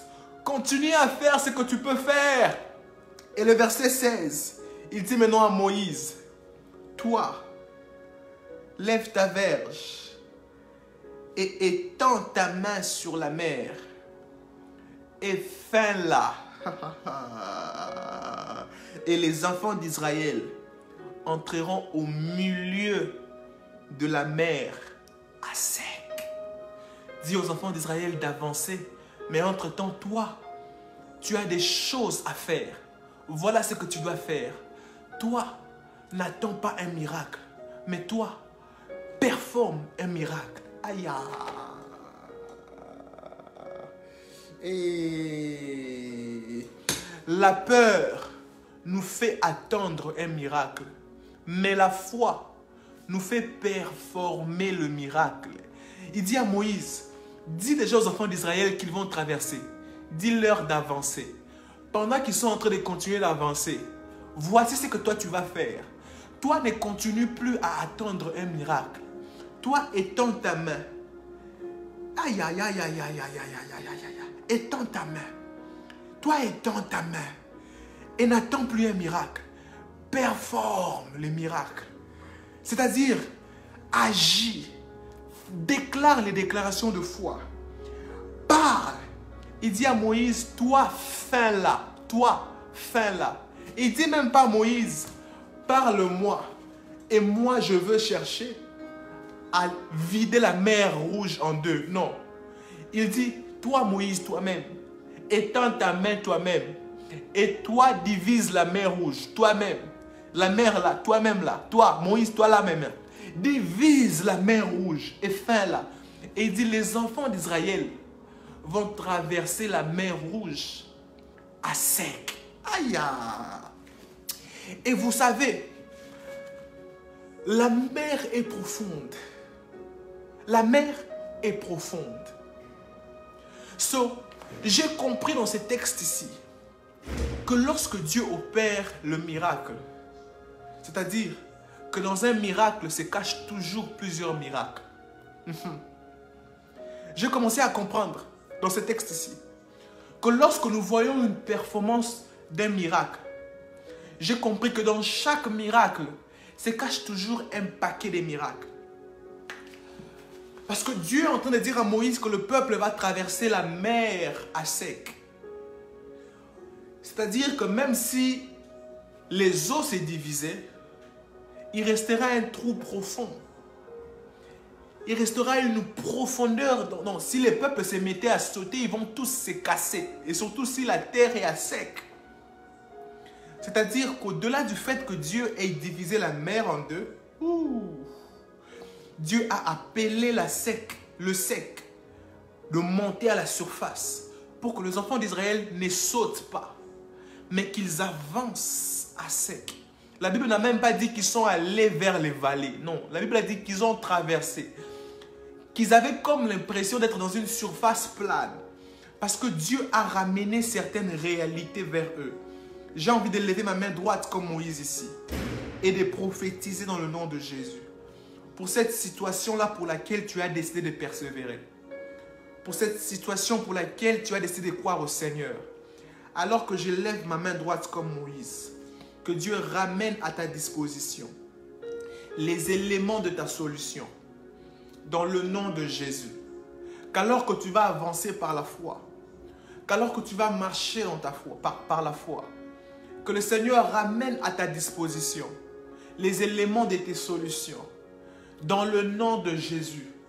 Partout où il semblait avoir une muraille, que le Seigneur ramène à ta disposition une porte qui ne se faisait pas voir auparavant. Dans le nom de Jésus. Que partout où il semblait avoir un trou, que le Seigneur fasse monter le sec à ta surface et que tu avances comme sur une terre plane. Dans le nom de Jésus. Je lève ma main droite comme Moïse et je déclare ces paroles sur la vie de quiconque croit. Sur la vie de quiconque croit. Sur la vie de quiconque a décidé de se persévérer. Sur la vie de quiconque a décidé d'accepter la parole des dieux. Sur la vie de quiconque a accepté de dire que oui, je crois que la parole de Dieu est vivante et qu'elle est réelle, qu'elle est poussante. Je déclare ma main droite, je déclare avec ma main droite élevée que le Seigneur te fasse vivre quelque chose qui te fera croire qu'il est Dieu. Que le Seigneur étonne ta vie, qu'il étonne ceux qui te connaissent, qu'il étonne ceux qui sont autour de toi, qu'il te fasse croire qu'il est Dieu et que rien ne lui surpasse et que rien ne lui dépasse. Est-ce qu'il y a quelqu'un qui croit ici? Que le Seigneur t'amène à croire parce qu'il fera voir tes yeux. Que le Seigneur t'amène à dire oui, réellement, le Dieu de la Bible est le même hier, aujourd'hui et éternellement. Que le Seigneur t'amène à croire. Que le Seigneur t'amène à croire.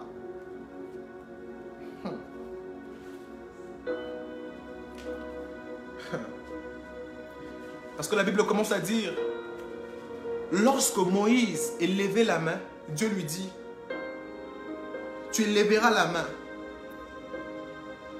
tu diviseras, c'est toi qui le feras. Et lorsque tu élèveras la main pour diviser, le verset 17, Dieu dit, quand tu feras ce que tu auras à faire, quand tu me feras confiance, quand tu croiras en moi, le verset 17, la Bible dit maintenant, et moi, je vais endurcir le cœur des Égyptiens pour qu'ils y entrent après eux. Et Pharaon et toutes ses armées, ses chars et ses cavaliers feront éclater ma gloire. Et les Égyptiens sauront que je suis l'Éternel.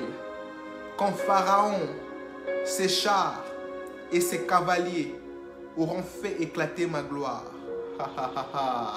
Le Seigneur dit, quand tu feras ce que je te demande de faire, alors je ferai ce que tu as dit aux enfants d'Israël que je ferai. Rappelez-vous, Moïse avait dit aux enfants d'Israël que les Égyptiens qu'ils voient aujourd'hui, ils ne leur verront plus.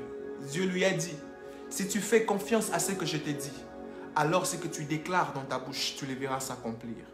Si tu fais confiance à ma parole, alors ce que tu prophétises verra le jour. Si tu fais confiance à ce que je t'ai dit, alors ce qui sort de ta bouche aura une puissance. Ce qui sort de ta bouche sera incontournable. Ce qui sort de ta bouche sera irréversible. Parce que je manifesterai ma gloire. Oh, comme j'aime la Bible, comme j'aime la Bible. Comme j'aime la Bible. 21. L'ange de Dieu qui allait devant les camps d'Israël partit et alla derrière eux. Et la colonne de nuée qui les précédait partit et s'éteint derrière eux. Ouh, j'aime la Bible. Le verset 20. Elle se plaça entre le camp des Égyptiens et les camps d'Israël. Aïe, pour que les Égyptiens ne voient pas ce qui se passe. Cette nuée était ténébreuse d'un côté et de l'autre, elle éclairait la nuit. Et les deux camps n'approchèrent point l'un de l'autre pendant toute la nuit. 21. Moïse étendit sa main sur la mer et l'Éternel refoula par un vent d'Orient qui souffla avec impétuosité toute la nuit. Et il mit la mer à sec. Remarquez, ce vent devait être puissant. Si le vent a soufflé jusqu'à balayer la mer, ce vent devrait normalement provoquer ce qu'on appelle des éléments comme de tsunami. C'est-à-dire que ce vent devait même ramasser les individus. Mais ce vent n'a pas soufflé pour ramasser le peuple d'Israël. Ce vent a soufflé seulement pour se déferler sur la mer et bousculer et balayer la mer d'un côté et d'un autre. Dieu est fantastique. Dieu est fantastique. Dieu est fantastique. Quelquefois, la même puissance que Dieu déferle sur nos situations, alors que nous crions miracle, alors que nous crions que Dieu nous fait faveur, alors que nous crions que Dieu nous fait grâce. Quelquefois, si Dieu nous ouvrait l'œil pour voir combien cette puissance détruit et ravage les obstacles, combien cette puissance corrige nos adversaires, combien cette puissance détruise et ramasse nos ennemis, comment cette puissance balaye nos ennemis, nous serons étonnés. Comment ce vent peut balayer la mer mais sans pour autant balayer les peuples d'Israël? C'est parce que lorsque Dieu déferle sur nous la grâce, nous l'appelons grâce. Mais ceux qui sont de l'autre côté, ceux qui sont dans le camp des ennemis, ceux qui sont dans le camp de l'adversité, eux n'appellent pas grâce ce que nous appelons grâce. Ils l'appellent déluge. Ils l'appellent scandale. Eux touchent la tête quand nous jouissons de ce que Dieu fait pour nous comme grâce. Un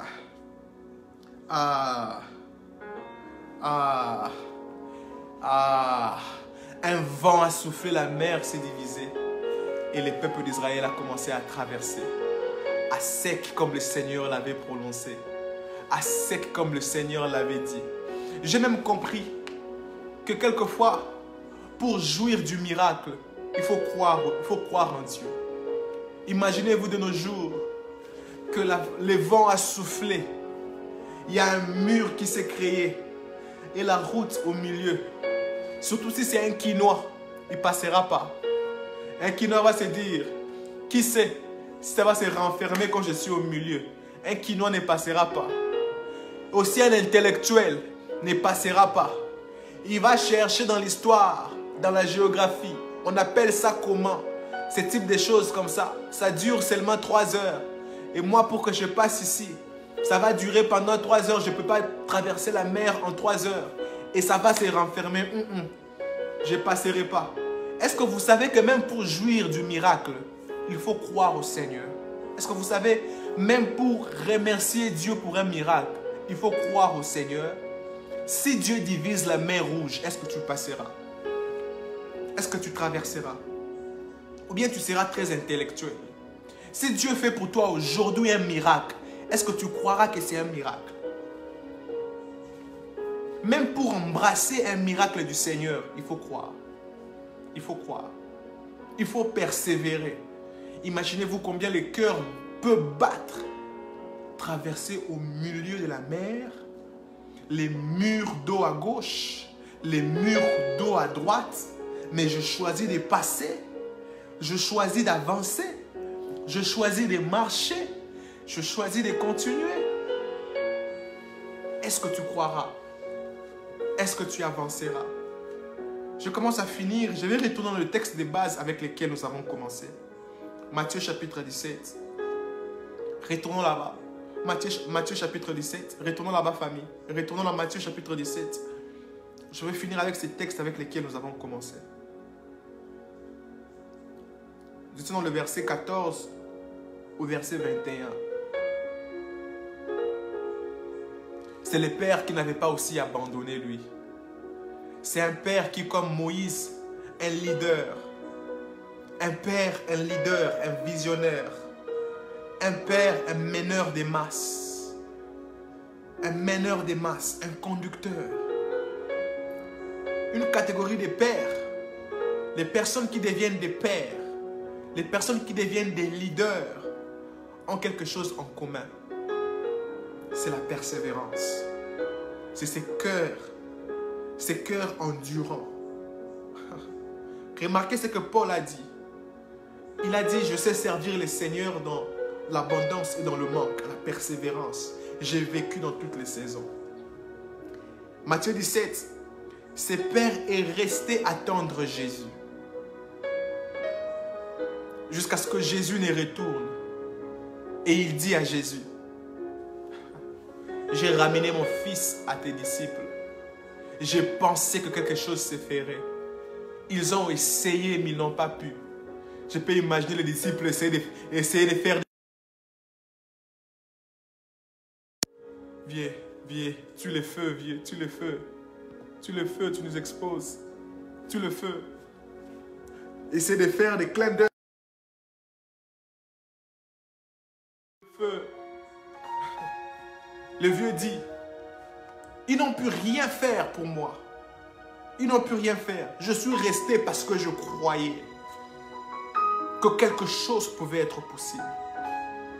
Je suis resté parce que je croyais que l'abandon n'est pas le chemin par lequel la solution arrivera. J'ai entendu des gens dire, je reste dans ces mariages seulement pour les enfants. J'ai entendu des gens dire, je reste seulement parce que si je quitte, les gens vont dire. Et aujourd'hui, j'ai envie d'exhorter quelqu'un pour dire, est-ce que tu peux rester parce que tu crois que Dieu peut faire quelque chose de différent? Est-ce que tu peux refuser d'abandonner parce que tu crois que Dieu peut faire quelque chose de différent? Oui, il existe ceux qui disent, je reste au mariage pour les enfants. Je reste seulement pour les enfants. Est-ce que tu peux rester parce que tu crois que Dieu est capable? Est-ce que tu peux rester parce que tu crois à la main toute puissante de Dieu? Est-ce que tu peux rester seulement à cause de ça? Ce Père a dit, je suis resté parce que j'ai cru. J'ai cru que Dieu était possible, que Dieu était capable. Et Jésus regarde les disciples. Il dit, jusqu'à quand serai-je avec vous? Jusqu'à quand resterai-je avec vous? Jusqu'à quand vous supporterai-je? Race incrédule, race des douteurs, race des personnes au cœur endurci, race des personnes qui abandonnent si vite. Si les disciples n'avaient pas abandonné, Jésus descendrait de la montagne et leur trouverait en train de prier pour cette affaire-là. Et Jésus interviendrait et l'enfant serait guéri et les pères ne diraient pas qu'ils ont essayé, ils n'ont pas pu. Toutes les fois qu'on dit que c'est fini, on dit que toujours c'est fini parce que nous avons décidé que ça finisse. Toutes les fois qu'on dit que ça n'a pas marché, quelquefois ça ne marche pas parce que nous avons dit que ça ne marche jamais. C'est parce que les disciples ont arrêté que le Père a trouvé un alibi pour dire que ça n'a pas marché. Alors Jésus a dit, vous êtes une classe incrédule. Vous êtes une classe des douteurs. Une classe des incroyants. une classe des abandonneurs. Vous êtes une classe qui n'a pas appris la persévérance. Vous êtes une classe qui n'a pas appris la persistance. Qui n'a pas appris à rester persistant. Et à un simple commandement, les démons est sorti. Plus tard, les disciples viennent poser la question à Jésus pour dire, dis-nous, maître, comment tu l'as fait? Certes, il devrait être en train d'observer. Regardez Jésus en observant comment il fera. Et ils ont remarqué que Jésus n'a pas fait quelque chose de nouveau. Que Jésus a fait tout ce qu'ils ont fait. Que Jésus a fait tout ce qu'ils ont fait, mais que ça n'a pas marché. Mais que lorsque Jésus s'est impliqué, les réalités ont changé. Quelquefois, il ne s'agit pas de ce qu'on fait, mais il s'agit d'avec qui est-ce qu'on fait ce qu'on fait. La Bible dit, sans moi, vous ne pouvez rien faire. Mais avec moi, tout est possible. Avec moi, tout est possible. Tout est possible aussi à celui qui croit. Il n'est pas question que de savoir faire. Il est question de faire avec celui qui a créé toutes choses. Avancer avec les créateurs du ciel et de la terre. Ils pensaient que Jésus ferait un numéro qui ne l'avait leur pas appris. Jésus est venu. Il a fait exactement ce qu'eux avaient fait auparavant. Ils étaient stupéfaits. Ils ont dit, maître, pourquoi nous on n'a pas pu chasser les démons? Pourquoi avec nous ça n'a pas marché? On a fait ce qu'on t'a vu faire. Mais pourquoi avec nous ça n'a pas marché? Jésus dit, parce que certains démons ne partent que par la prière et par les jeûnes. Et lorsqu'on parle de la prière, l'apôtre Paul exhorte, il dit, faites en tout temps toutes sortes de prières. L'apôtre Paul parle dans Thessaloniciens 5, les versets 16, 17 et 18. Il dit, priez sans cesse, persévérez, priez sans cesse. Il dit, soyez toujours joyeux, priez sans cesse, soyez persévérants. Lorsqu'on parle de la prière rend persévérant. La prière rend persévérant. La prière donne un grand cœur. Les personnes qui prient ont un grand cœur. Et les personnes qui jeûnent aussi ont un grand cœur. Parce que tu sens la faim t'est coincé les ventres. On dirait les ascaris vont sortir de la bouche. Tu sens comme si les ascaris vont sortir au point où ça pèse ton ventre même. Mais tu choisis de rester. Tu ne triches pas. Tu choisis de rester. Tu ne vas pas aller te cacher puis manger. Tu choisis de persévérer. Et ça fabrique quelque chose au-dedans de toi. Ça étend ton homme intérieur.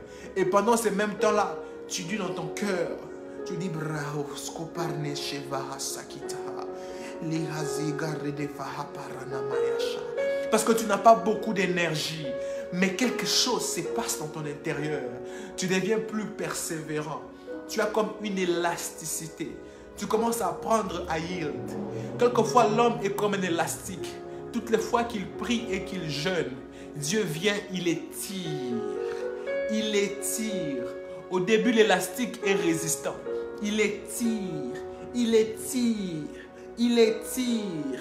Et puis quand il est lâche, l'élastique devient plus grand qu'il était auparavant. Quelquefois, le jeûne et la prière nous rendent persévérants. Ça nous élargit. Ça élargit notre capacité à être patient. Ça élargit notre capacité à croire en Dieu. Ça élargit notre capacité à nous attendre à Dieu. Ça élargit notre capacité à croire aux possibilités illimitées de Dieu. Ça nous étend. Ça nous rend plus lâches auparavant. Et Dieu dit, si vous avez une foi comme la petite graine de sénévé, maintenant là, vous direz à cette montagne de quitter ces lieux et d'aller se déplacer, aller se jeter ailleurs.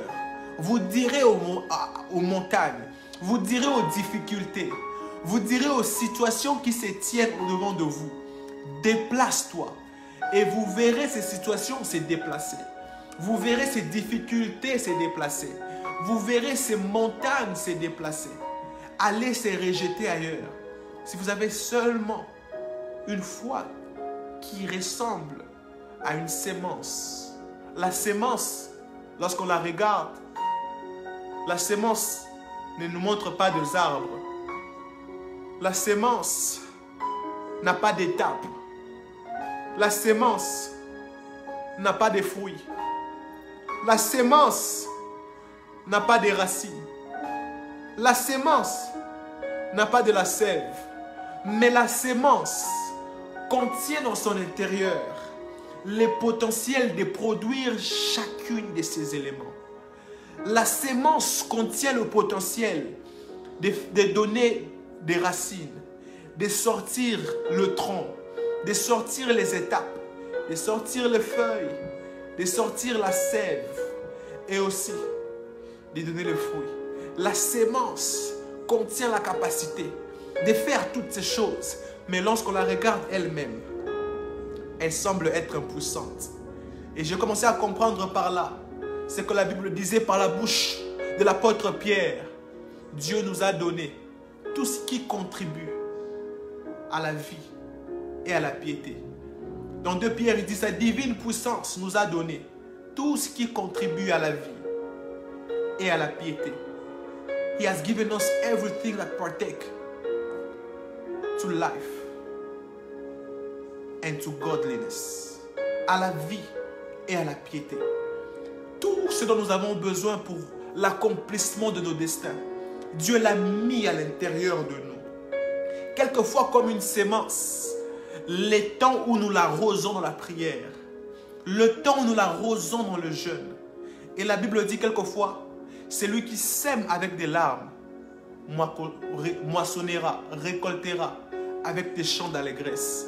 Parce que la sémence vit autour du travail.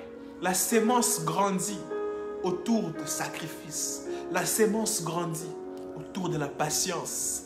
La sémence grandit autour de la persévérance. La sémence grandit avec les temps. Et quelquefois, nous comme sémence, lorsque nous sommes dans la présence de Dieu et que nous persévérons dans la prière et que nous sommes patients dans la prière, peu importe ce qui nous environne, peu importe ce qui nous entoure, alors que nous restons dans la présence où nous sommes arrosés d'eau de la présence de Dieu, où nous sommes nourris d'eau de la présence de Dieu, il n'est que question de temps où les racines vont commencer à pousser de nous.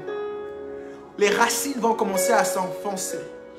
Une petite gerbe va pousser. Cette gerbe va monter, va sortir de fleurs, va monter, va devenir un tronc.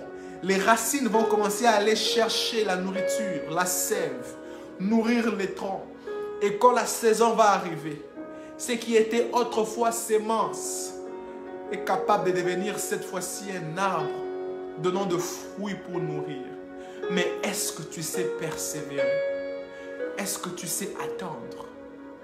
Est-ce que tu sais patienter? Est-ce que tu sais rester confiant à la parole de l'Éternel? Ou bien tu es apte à abandonner? Désinstalle en toi le langage de l'abandon. Nous n'abandonnons pas.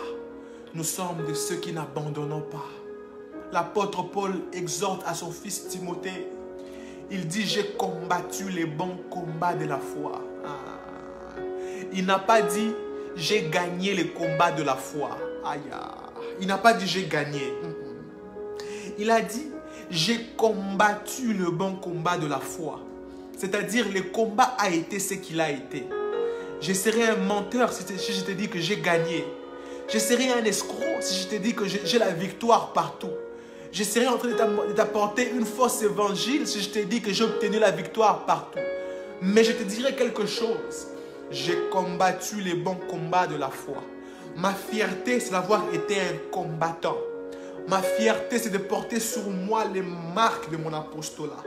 Ma fierté, c'est de porter sur moi les marques d'un combattant pour la cause de la croix, pour la cause de la foi, pour la cause de la personne en qui j'ai choisi de croire. J'ai combattu les bons combats de la foi. À chaque round, j'ai reçu des coups, mais je suis resté debout. À chaque round, j'ai reçu des coups, mais j'ai combattu. À chaque round, j'ai reçu des coups, mais j'ai aussi donné des coups. À chaque round, j'ai eu envie d'abandonner, mais je suis resté là. Je suis ce que je suis aujourd'hui parce que je n'ai pas abandonné. Je suis ce que je suis aujourd'hui parce que je n'ai pas rejeté l'éponge. Je suis ce que je suis aujourd'hui parce que j'ai pu encaisser les coups et j'ai pu rester debout.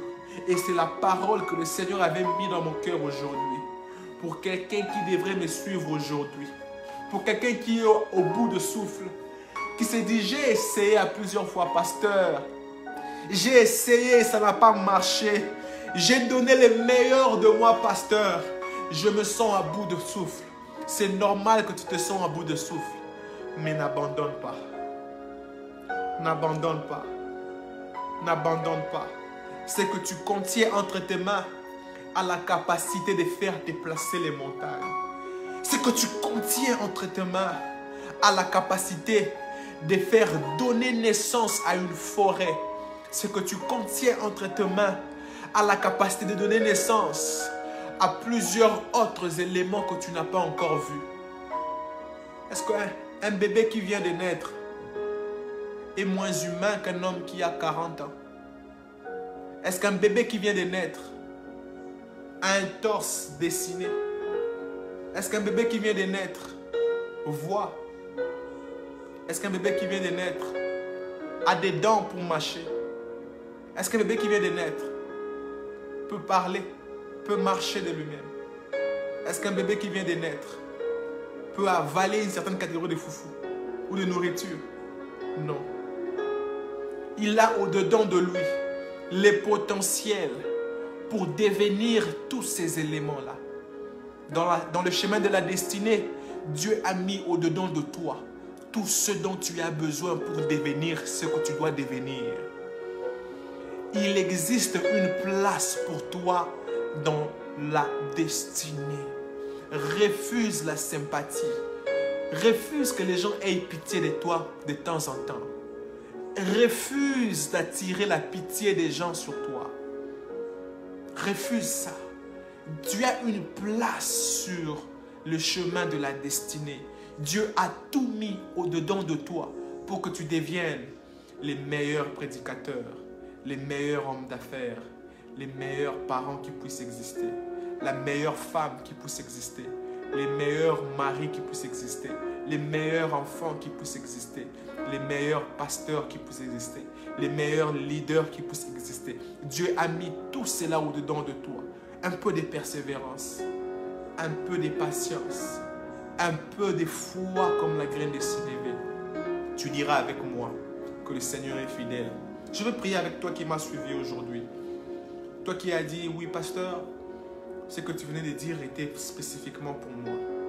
Peut-être que je n'ai pas parlé à tout le monde, mais à toi qui as ressenti dans ton cœur que le Seigneur t'ait parlé. Je veux prier avec toi. Je veux prier avec toi de là où tu es. Je veux prier que le Seigneur fasse un travail dans ton cœur. Un travail dans ton cœur. Je prie avec toi. Je prie avec toi, mon frère, mon bien-aimé, ma soeur, en Christ. Je prie avec toi qui me suis. De partout où tu es, peu importe la location géographique. Dans le nom de Jésus. Je ne sais pas la gravité de ce que tu ressens dans ton cœur. Je ne sais pas la profondeur de la douleur que tu ressens.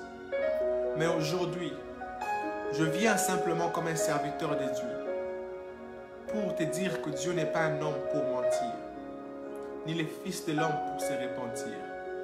Que ton cœur se réconforte. Je prie dans le nom de Jésus que le Seigneur élargisse l'espace de ton cœur. Quelqu'un qui sentait son cœur devenir encombré.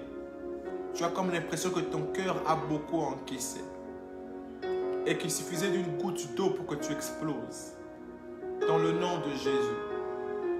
Les personnes qui reçoivent la prière, si vous mettez vos mains dans le cœur, mettez vos mains dans le cœur alors que je prie pour vous. Oui, oui, oui. Mettez vos mains dans le cœur alors que je prie pour vous.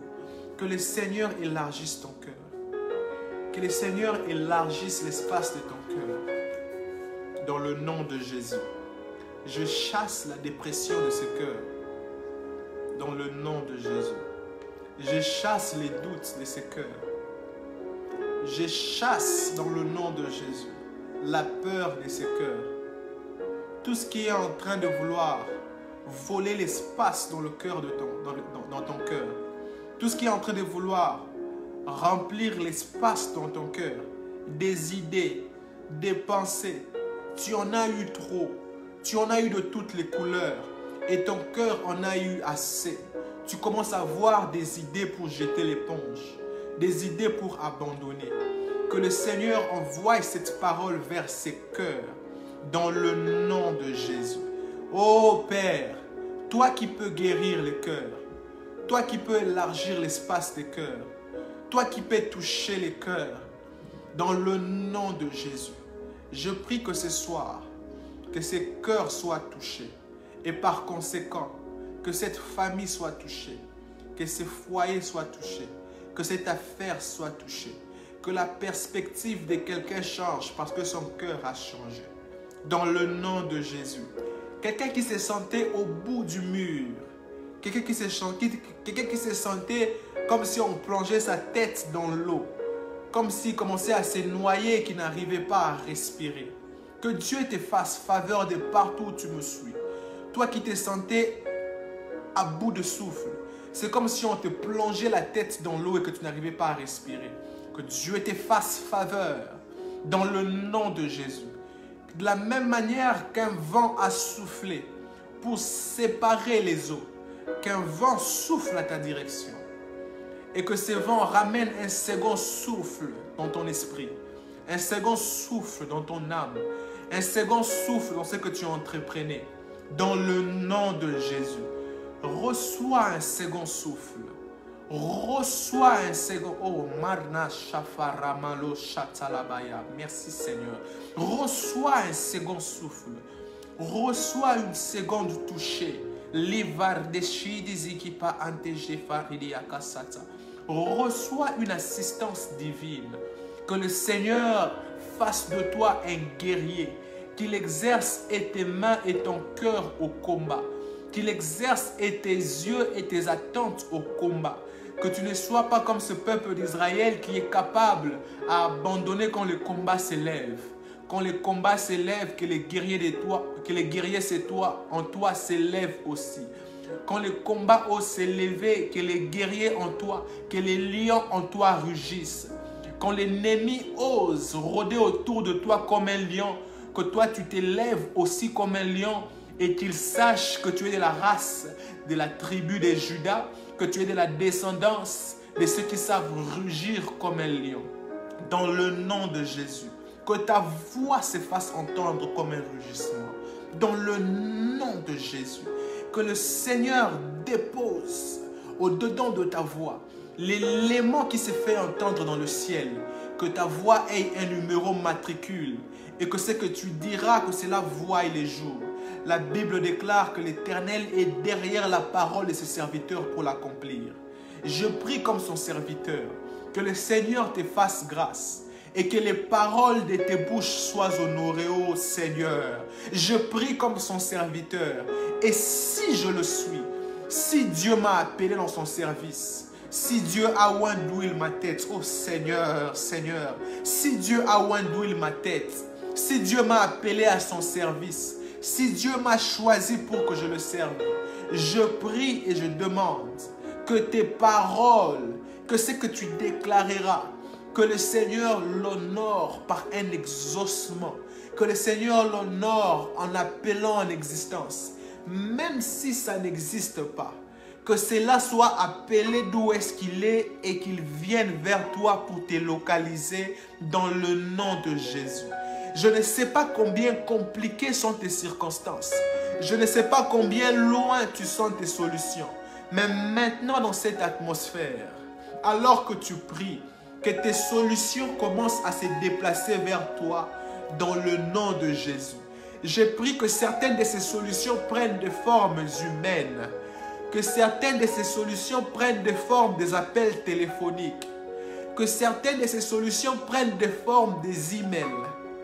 que certaines de ces solutions prennent des formes, de messages que tu recevras. Que certaines de ces solutions prennent des formes, des opportunités qui s'ouvriront. Dans le nom de Jésus, je prie que les dieux que je sers dans mon esprit te fassent faveur dans un temps comme celui-ci. Toi qui as choisi de croire, qui te donne un cœur persévérant. À tous ceux qui ont un cœur en lambeaux, à tous ceux qui ont un cœur blessé, ton cœur a rencontré beaucoup d'expériences. Tu as comme l'impression que ton cœur est devenu comme un filtre. Ça a beaucoup de trous, tellement ça a reçu beaucoup de coups.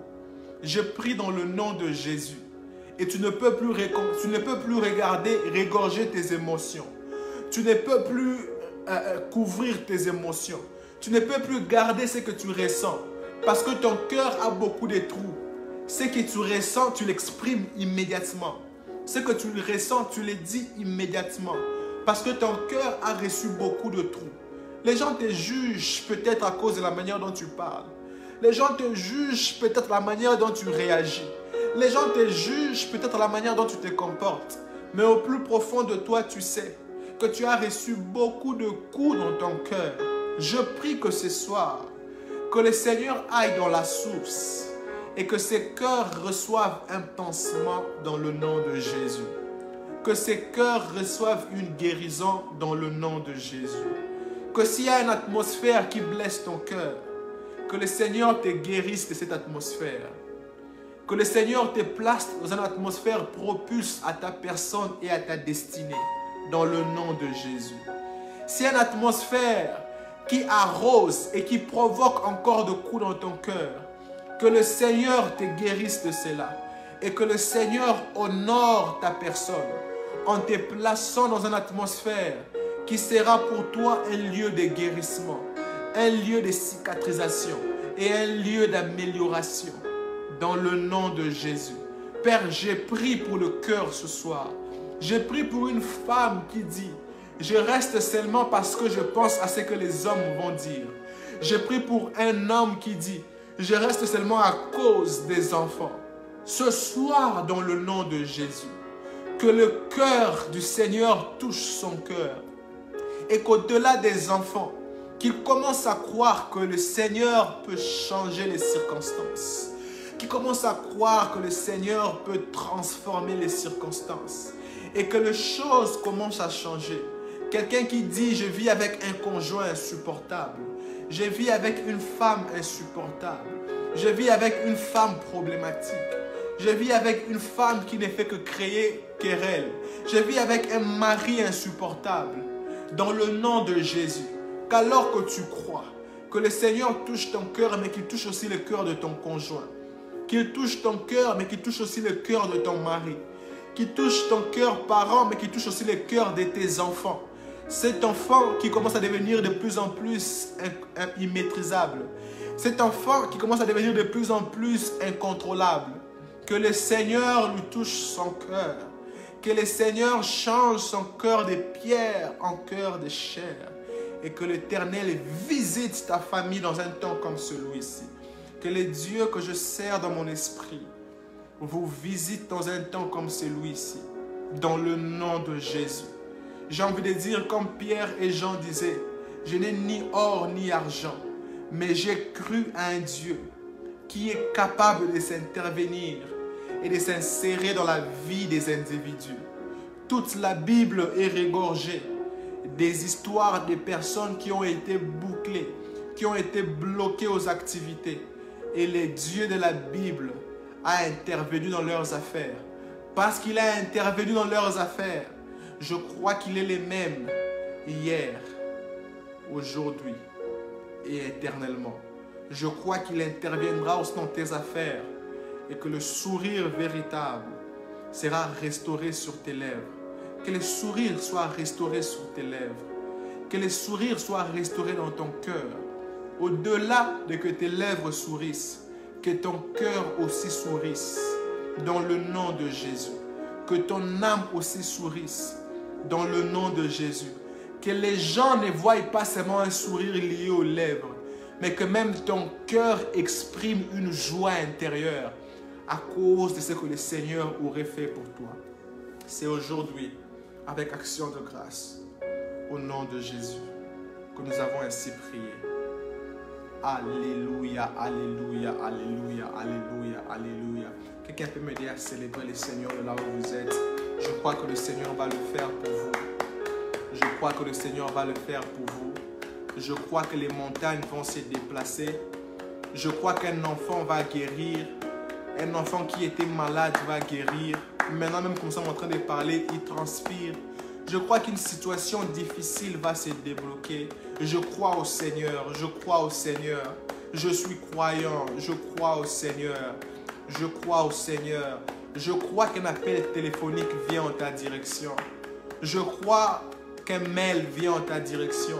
Je crois qu'un email vient en ta direction. Je crois qu'un message vient en ta direction. Je crois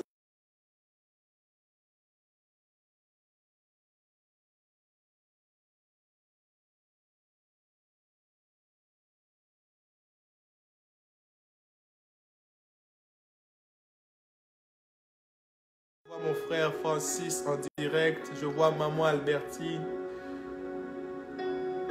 Je vois ma beautiful wife. Je vois Constant Connor. Je vois mamie Fidéline. Je vois la sœur Chancelvie. Je vois maman Renate. Vous avez été nombreux à être ici. Grandez ma joie à avoir passé ce moment avec vous et avoir apporté cette parole aussi rafraîchissante avec vous.